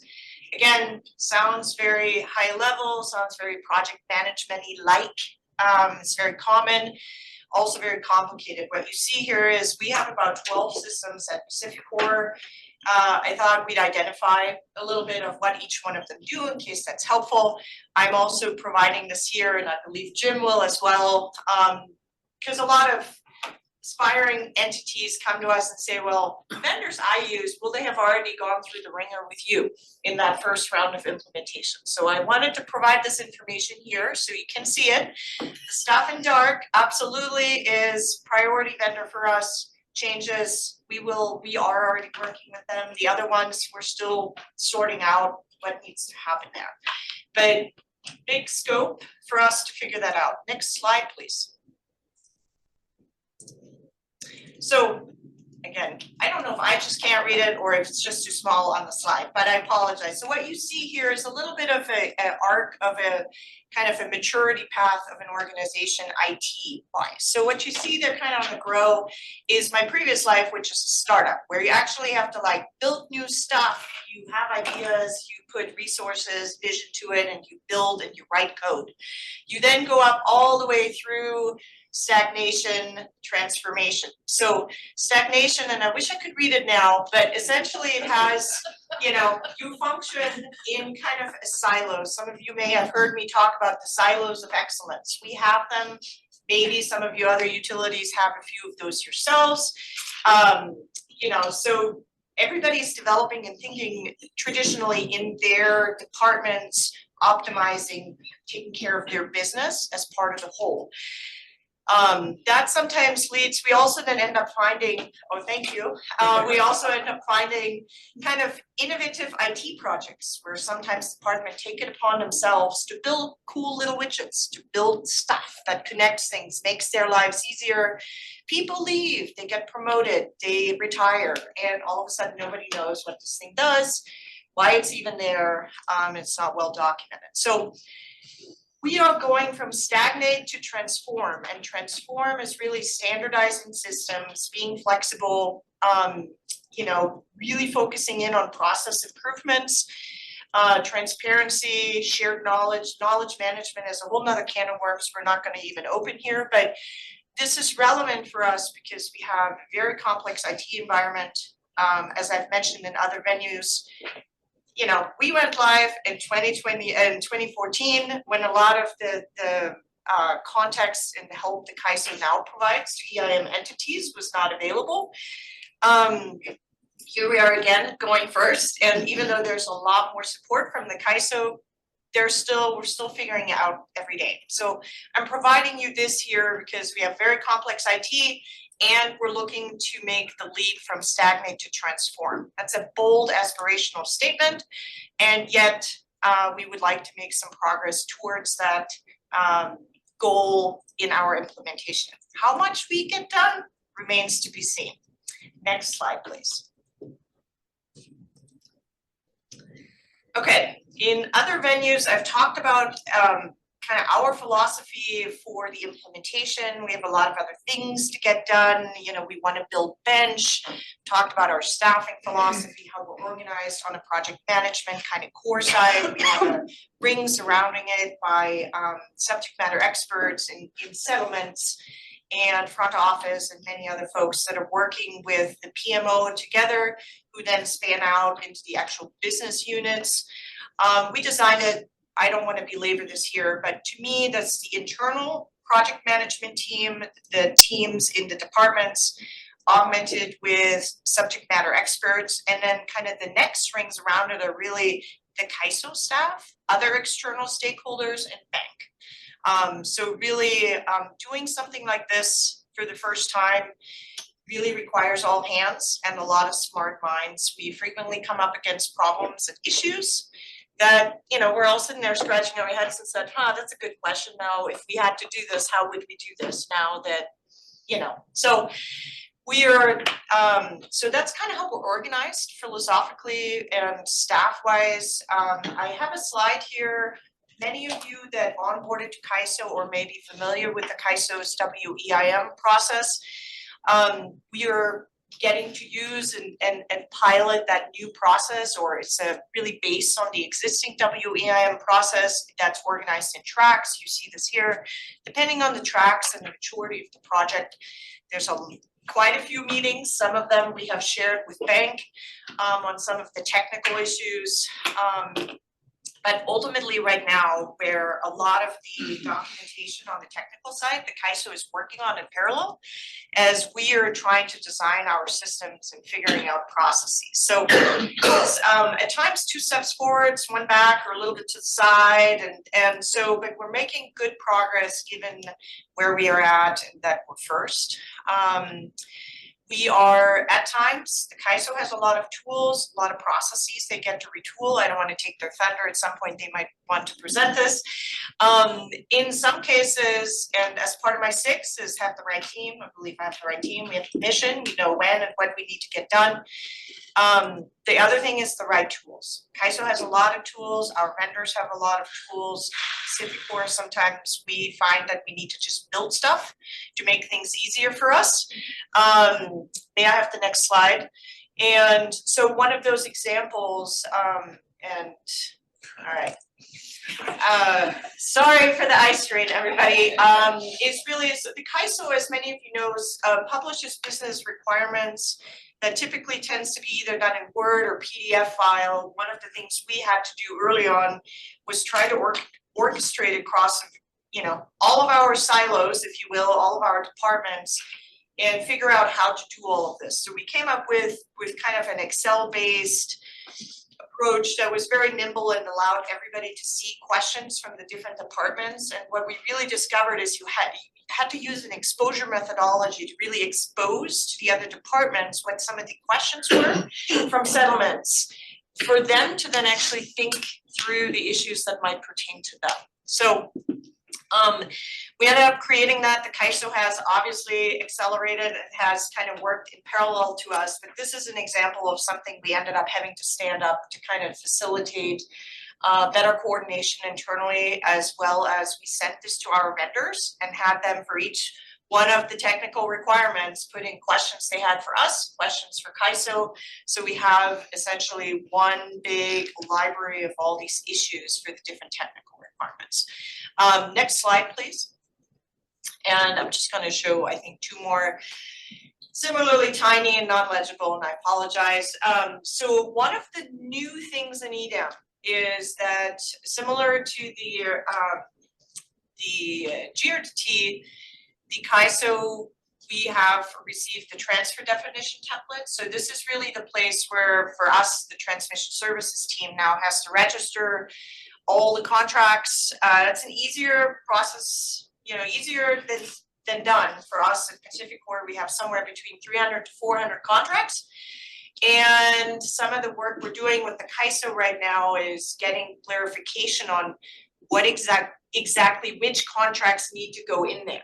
because we will have to physically read all the contracts and evaluate and do all of this. So we're collaborating and coming up with criteria for this, and this is kind of an example of where, you know, sometimes you come across these questions and we just have to then kind of say, hey, we could use some guidance on this, right? And so that's been working really well, but this is kind of a new template. Everybody joining EDM will need to register their various transmission contracts into.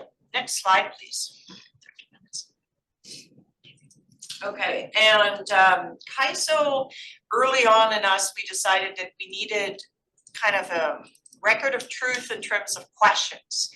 As we have built our team out and as we have become very familiar or more familiar every day with all the details and the questions we have, we needed a place to get out of email.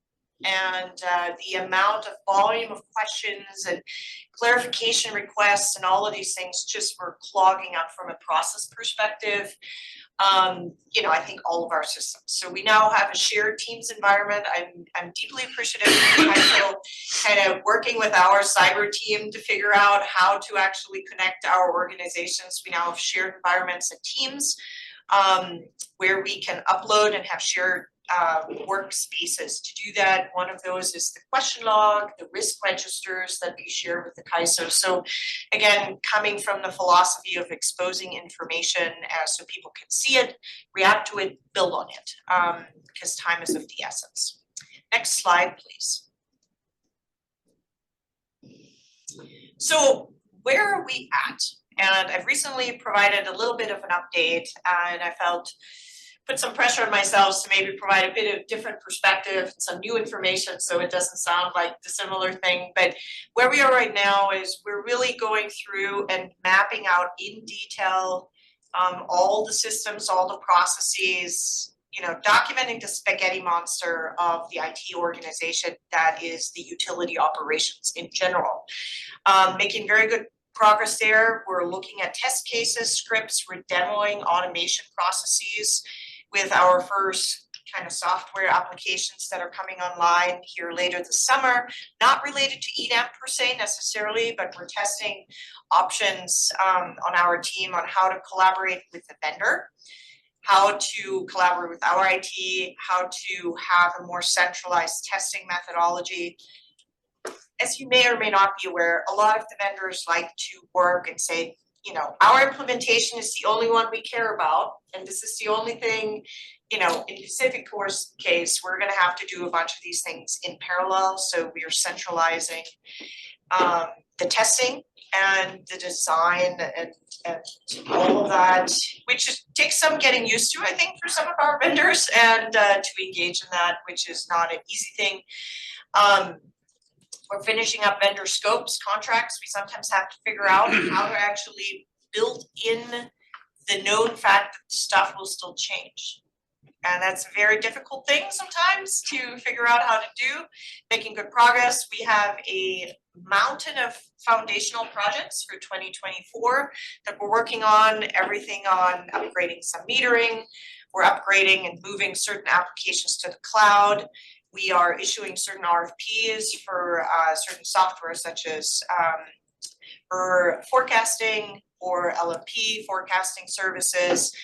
And as I mentioned, we have the team fully stood up and are collaborating, communicating, I think, well. It takes a village to make all of that happen.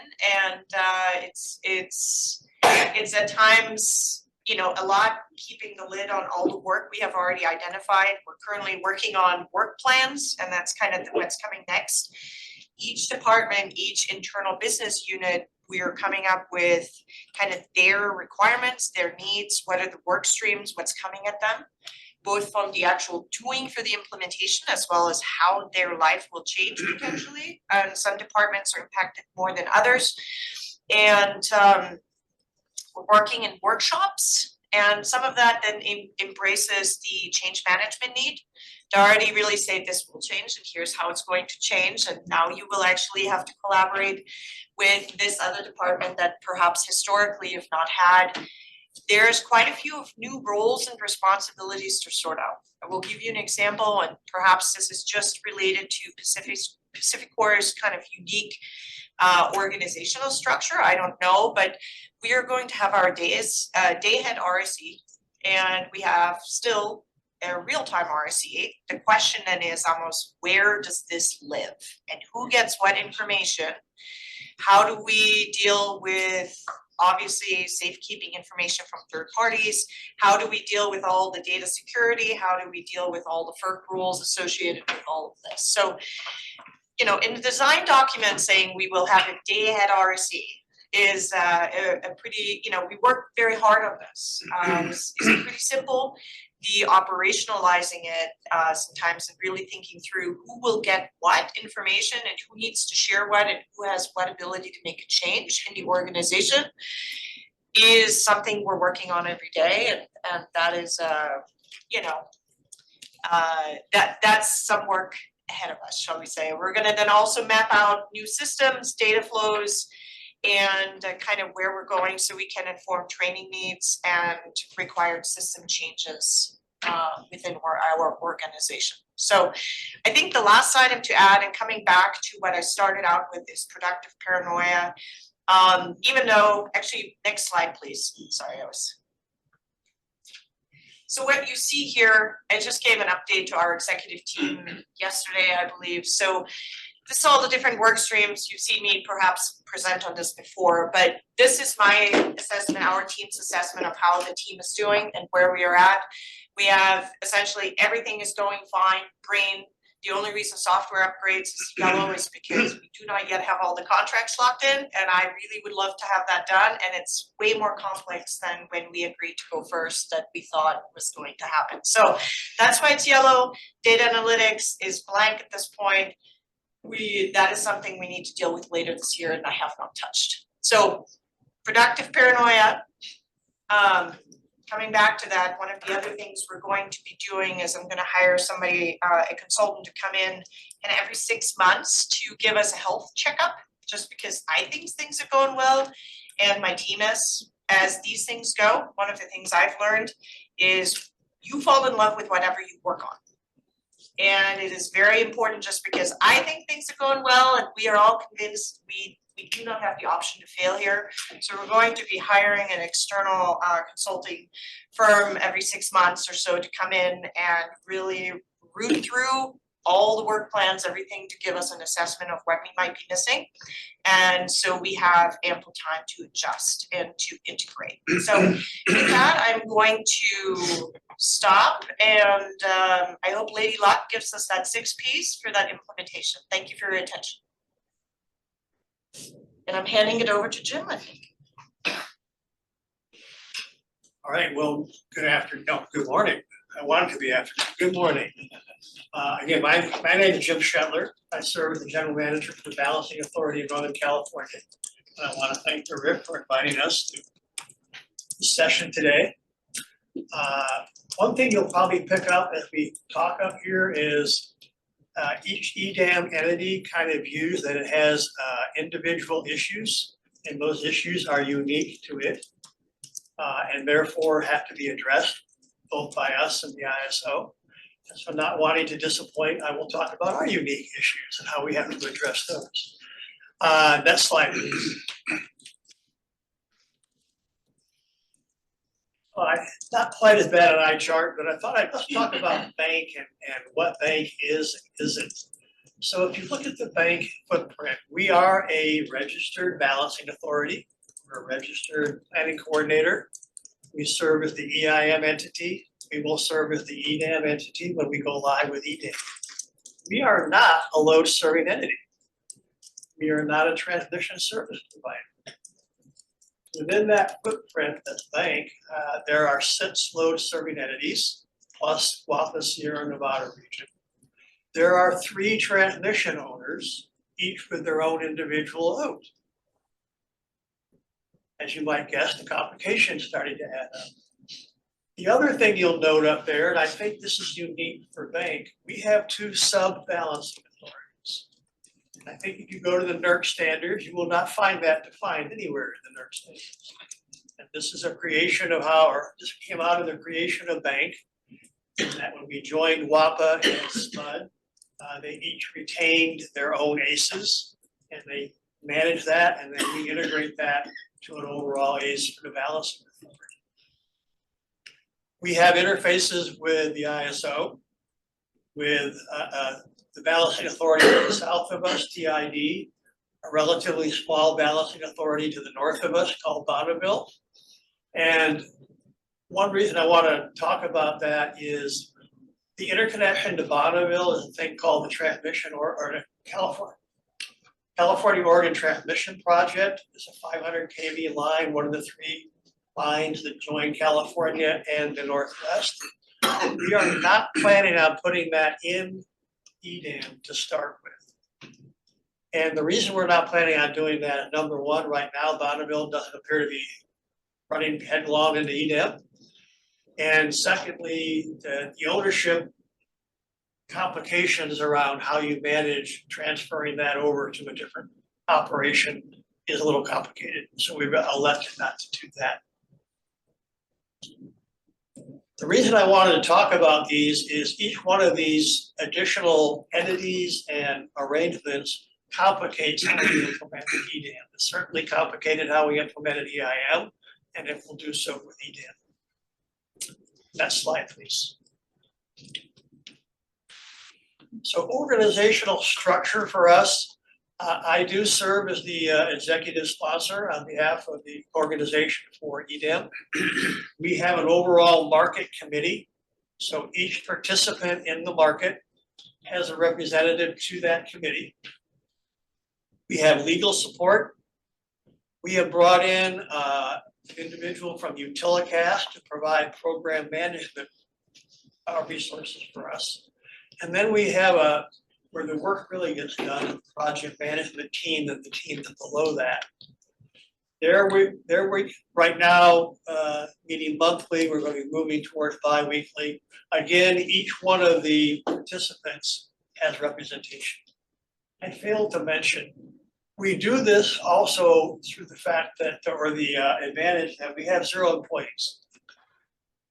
Everything we do is through either our members or contractual relationships. We don't quite have the staff that Civic Corps has. Next slide, please. So this is, again, a little bit of an eye chart, gets into more of the detail. What we have done is for each one of the team leads, they have subject matter experts reporting to them, whether it's merchant function, operating function. You will note the SMUD area has most of the support function reporting to it. SMUD provides the balancing authority operations support for us. They provide the settlement support for us. So they have a lot more of the detailed work to do when we get into this. Next slide, please. Definitely an eye chart. I would ask you to read all of it, but I won't. What I wanted to get across here, we've taken every one of the major issues that relates to EDAM and identified what work stream associated with each one of the organizations that will be part of the operation. So bank, SMUD, WAPA, and so forth. And then we're using that as the basis for our schedule and project plan. Next slide, please. So Kirstine touched on software. We are a little lucky that we don't have too many software vendors that we have to deal with. And luckily, most of them cross over each one of the entities. The one exception is Roseville, which uses ACEs as their merchant function. So that's different than the rest. We have been in dialogue with each one of the software vendors. It was noted in one of Kirstine's slides, the ISO hosted a vendor workshop back in February, extremely helpful. I think it helped the vendors, the ISO, and us in understanding what the software impacts will be with the design changes associated with EDAM. I will say we've gotten a little bit of sticker shock from the software vendors. some of their initial proposals. You're in the process, as I know Singapore is as well, in having some more dialogue with them to make sure they understand what we're asking for and we understand what they're providing. We do think there's some room for some true up on that, and so we're hopeful on that. For our, by the way, I didn't mention this, we do greatly appreciate the fact that Pacific Core is going first. We're a close second, we're right behind them, but they have plowed some ground ahead of us, and we very much appreciate that. And we also appreciate the fact that Christine and her team has been very open and willing to share with us and invite us in. And I think that we're all better for that. But we are making progress on the software. We probably will be looking at software contracts most likely in the fall. So we're trying to finalize our requirements and make sure we understand where we are with each one of the software vendors. That's what it is.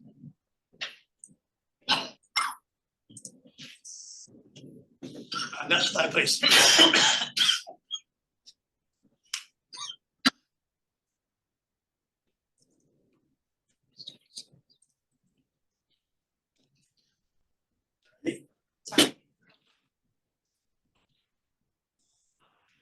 Oh, there we go. Okay, another eye chart.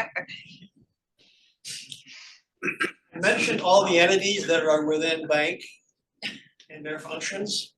When we start talking settlements, it was complicated with EIM. It is exponentially more complicated when we start talking about EDAM. We believe there's 53 either new or updated settlement charges that we have to deal with. There are overlapping charges, so some of those are both with the EIM entities, some with the merchants, some are unique.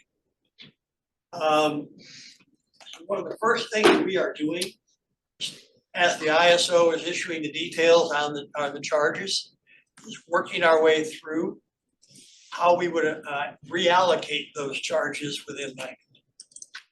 And we had it relatively easy with EIM. We were pretty much able to use load ratio share, and it kind of more or less evened out for everybody. When you start looking at some of the charges like transfer revenue, other charges, load ratio share is not going to work. So we're going to have to get into more detail on how we reallocate those charges back to the members and participants. We are making good progress on this stuff. Next slide, please. And so far, let's see. There's 26 charges detailed that have been issued. I think this has been updated since, I think we're at 20 now that we've worked our way through and identified the reallocation that we'll do internally. And we need to do that in order to provide that to Power Settlements in order for them to design the software that will help us manage this. Next slide, please. One of the items that was asked is, are there any policy issues that are hindering out there? And I think probably one that got resolved here last week was the access charge. The approval by FERC of the revised access charge greatly simplified a lot of our lives. We now know how we're going to go forward with that. This is not so much a policy issue, but Christine kind of touched base on this as well. In working with Power Settlements, they made it clear that they need data early in order to do their testing. So what we're looking at is in order to do the testing in the summer of next year, we need data for them probably by June of next year in order to be successful to meet the schedule. So that's one example of an area, and I will say we're working well with the ISO on that and trying to make sure we can bring that to a head. I think that might be my last slide.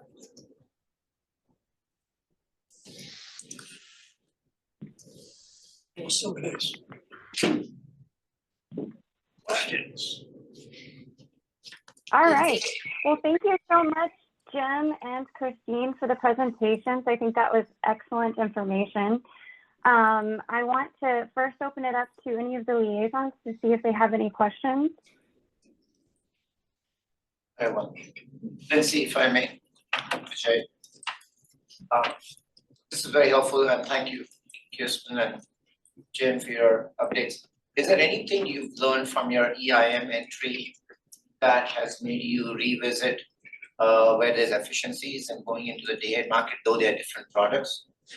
But I saw one bullet item around the settlements where you may not have to revisit your cost allocation methodology or something for some items.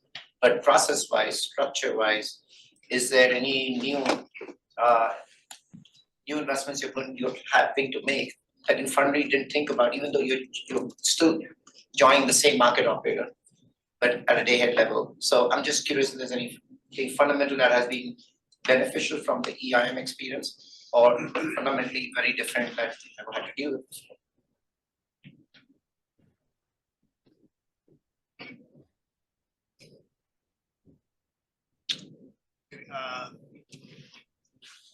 Obviously, we're still working our way through a lot of those details.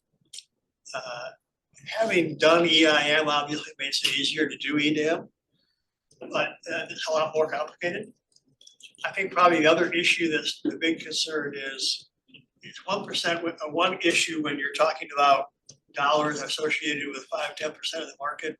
When you're now talking about dollars associated with 100% of the market, people pucker up a little more. And so I think that is one that we work our way through understanding how this is going to work and what the risks and liabilities are going to be. I think that's one that we're paying attention to. Thank you. Thank you. And I have a question. This is Lindsay. I was wondering what your biggest surprise to date has been through this implementation process.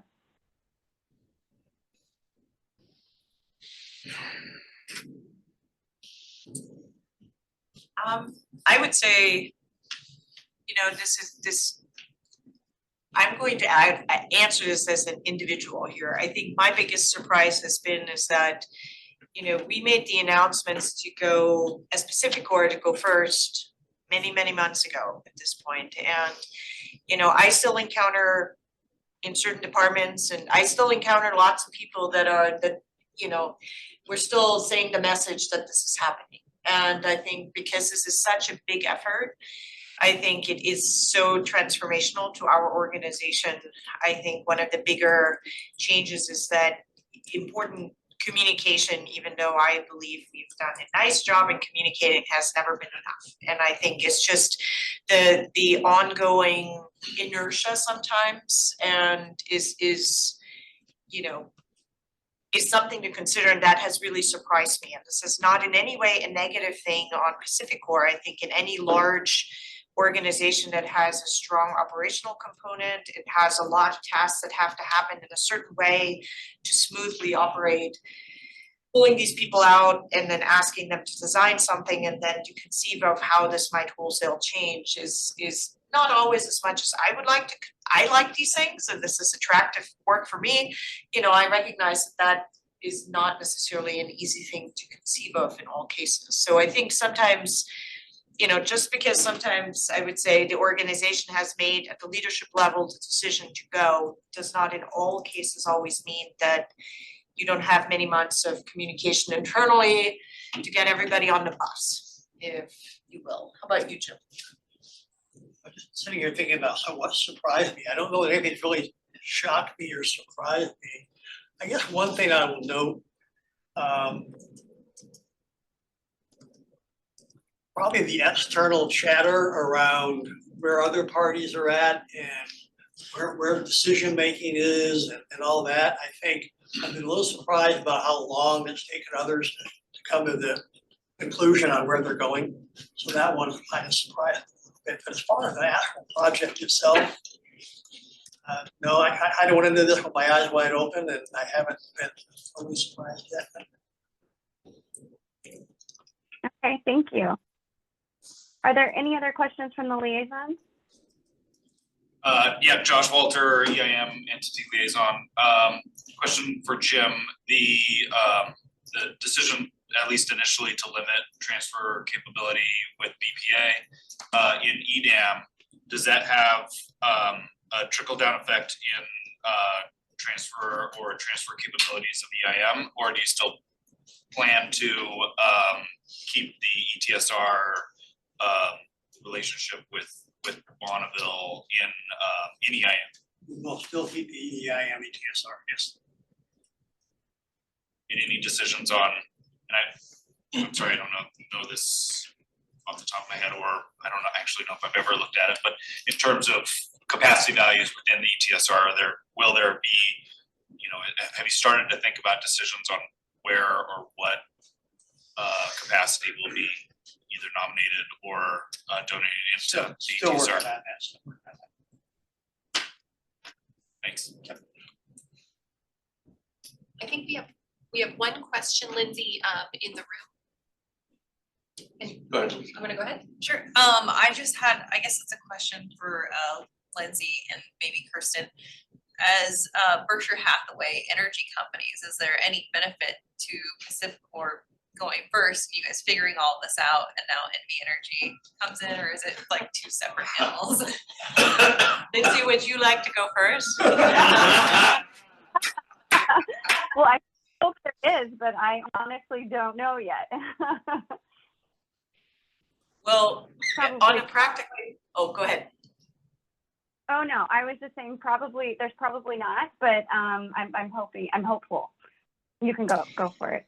A completely non-exciting benefit potentially for the rest of the world, but within PHE and any kind of large organization is Pacificor has now gone through and updated all the vendor agreements with cybersecurity and foreign ownership requirements, and we've essentially spent the last 6 months fighting the good fight on getting all the contracts and the MSA up to date, such that NV in theory should be able to use and leverage that work. So and we share IT departments as well. So there will be, I think some potential benefits coming to the NV team, in that regard, which is more practical in nature than exciting, I would say.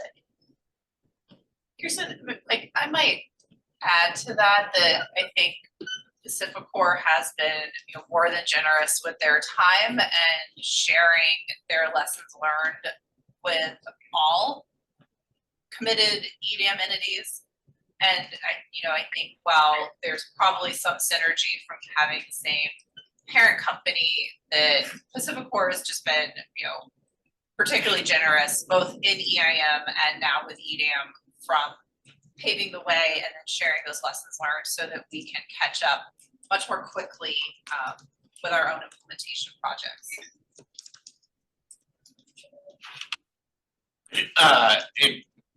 I may have missed this on all of the eye tests you guys provided. Are you outsourcing your fundamental price forecasting? I saw like one of your vendors was a price forecast. Yeah, so we are going out for an RFP to see what is out there. We've spoken to some of the other entities that are using LNP forecasting. We believe that there are some benefits to some of our resource fleet optimization. Given the size of our service territory, and we would need a lot of the vendors so far, they are very focused on California and they're very dialed into the California market. We would be asking them to stand up something for outside of California, and so we're curious what responses we will get and to how helpful that would be, and who has some solutions for entities candidly outside of California. That remains to be seen, and we'll have to make that kind of decisions once. So this is more of like an RFI almost in that regard, to see what support services like that would be available for those of us outside of California. Yeah, I'm just curious of it from the aspect of receiving the full network model. Much bigger network model. Sure, WEIM has a network model, but this be a little bit different because we have different entities. And so that's one of the things that we've been waiting for. And so but if you're not doing your own, then it's just your vendor we'll have to wait for the full number of models. Yeah, well, I think this is squarely in one of those to be discovered boxes, I would say, candid. Yeah. Thank you for the question. Lindsay, we just have, actually, I think just a couple minutes left to wrap up the meeting. I think we probably want to go ahead and wrap up or take a question or two on the phone. Is there anyone with a hand raised? There is one hand on the phone. Okay, why don't we take that question and then we can close things out. All right, we'll go with the first caller in queue. Caller, please remember to click on the button to allow yourself to be unmuted. Thank you. Thank you. Hi, this is Dan Williams from the Energy Authority. Kirsten, Jim, great presentations. Kirsten, I really appreciate that term productive paranoia. That's one that I'm going to have to work into my repertoire. I think it represents me well. The question that I had for you quickly is just, Jim spent a lot of time here kind of laying out the relationships between bank and sort of all the affected entities within the bank area. Where do the affected entities, the transmission customers, those taking BA services, fit into the roadmap, Kirsten, that you showed for PacifiCorp and sort of all the activity leading up to that date, next May, where you need to start into some of the processes with CAISO? They've done a great job of getting started on the tariff process, but I'm still a little curious kind of where the other plugins are. So my answer is not going to be something, first of all, thank you for the question. You're not going to be surprised by my answer, which is really, we just published the first version of our OAT, I believe early June, and we're currently in a period of requesting feedback from our third-party customers and those involved. We've put forth some proposals as to how we see the options to be. We're keenly looking for input from entities to engage with us around where, constraints or fears or issues reside that may need to be applied or revisited. I believe we're planning on publishing another OAT and have a workshop on that in August. So I think some of the fundamental questions around what options certain third-party customers would want to choose in terms of SE registration or not, that will drive some of these decisions and some of these logistics and work processes as well. And our transmission services team, as well as our legal team, leads that engagement. So Dan, I would strongly encourage you to actively engage in that process of providing feedback through that team. I'm a participant and a visitor with my team there, but they're kind of the tip of the spear for that engagement. That's great, Kirsten. Thank you. And so I just kind of heard in that the OAT is the introductory step to this, and then from there, as that kind of defines some of the roles and options, then we move into more of maybe the soft side of the relationships between the internal entities and PacifiCorp.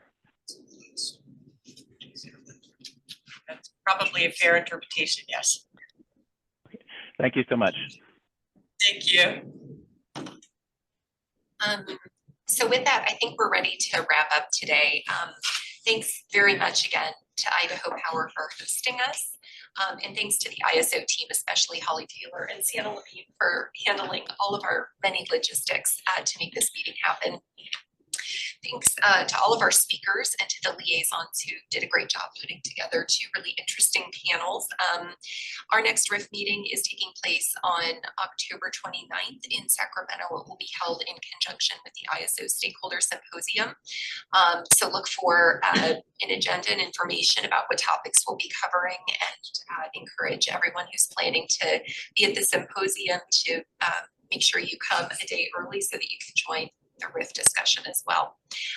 Thanks again, and I think that's all we have for today. That concludes our conference. Thank you for using Inteller Events. You may now disconnect.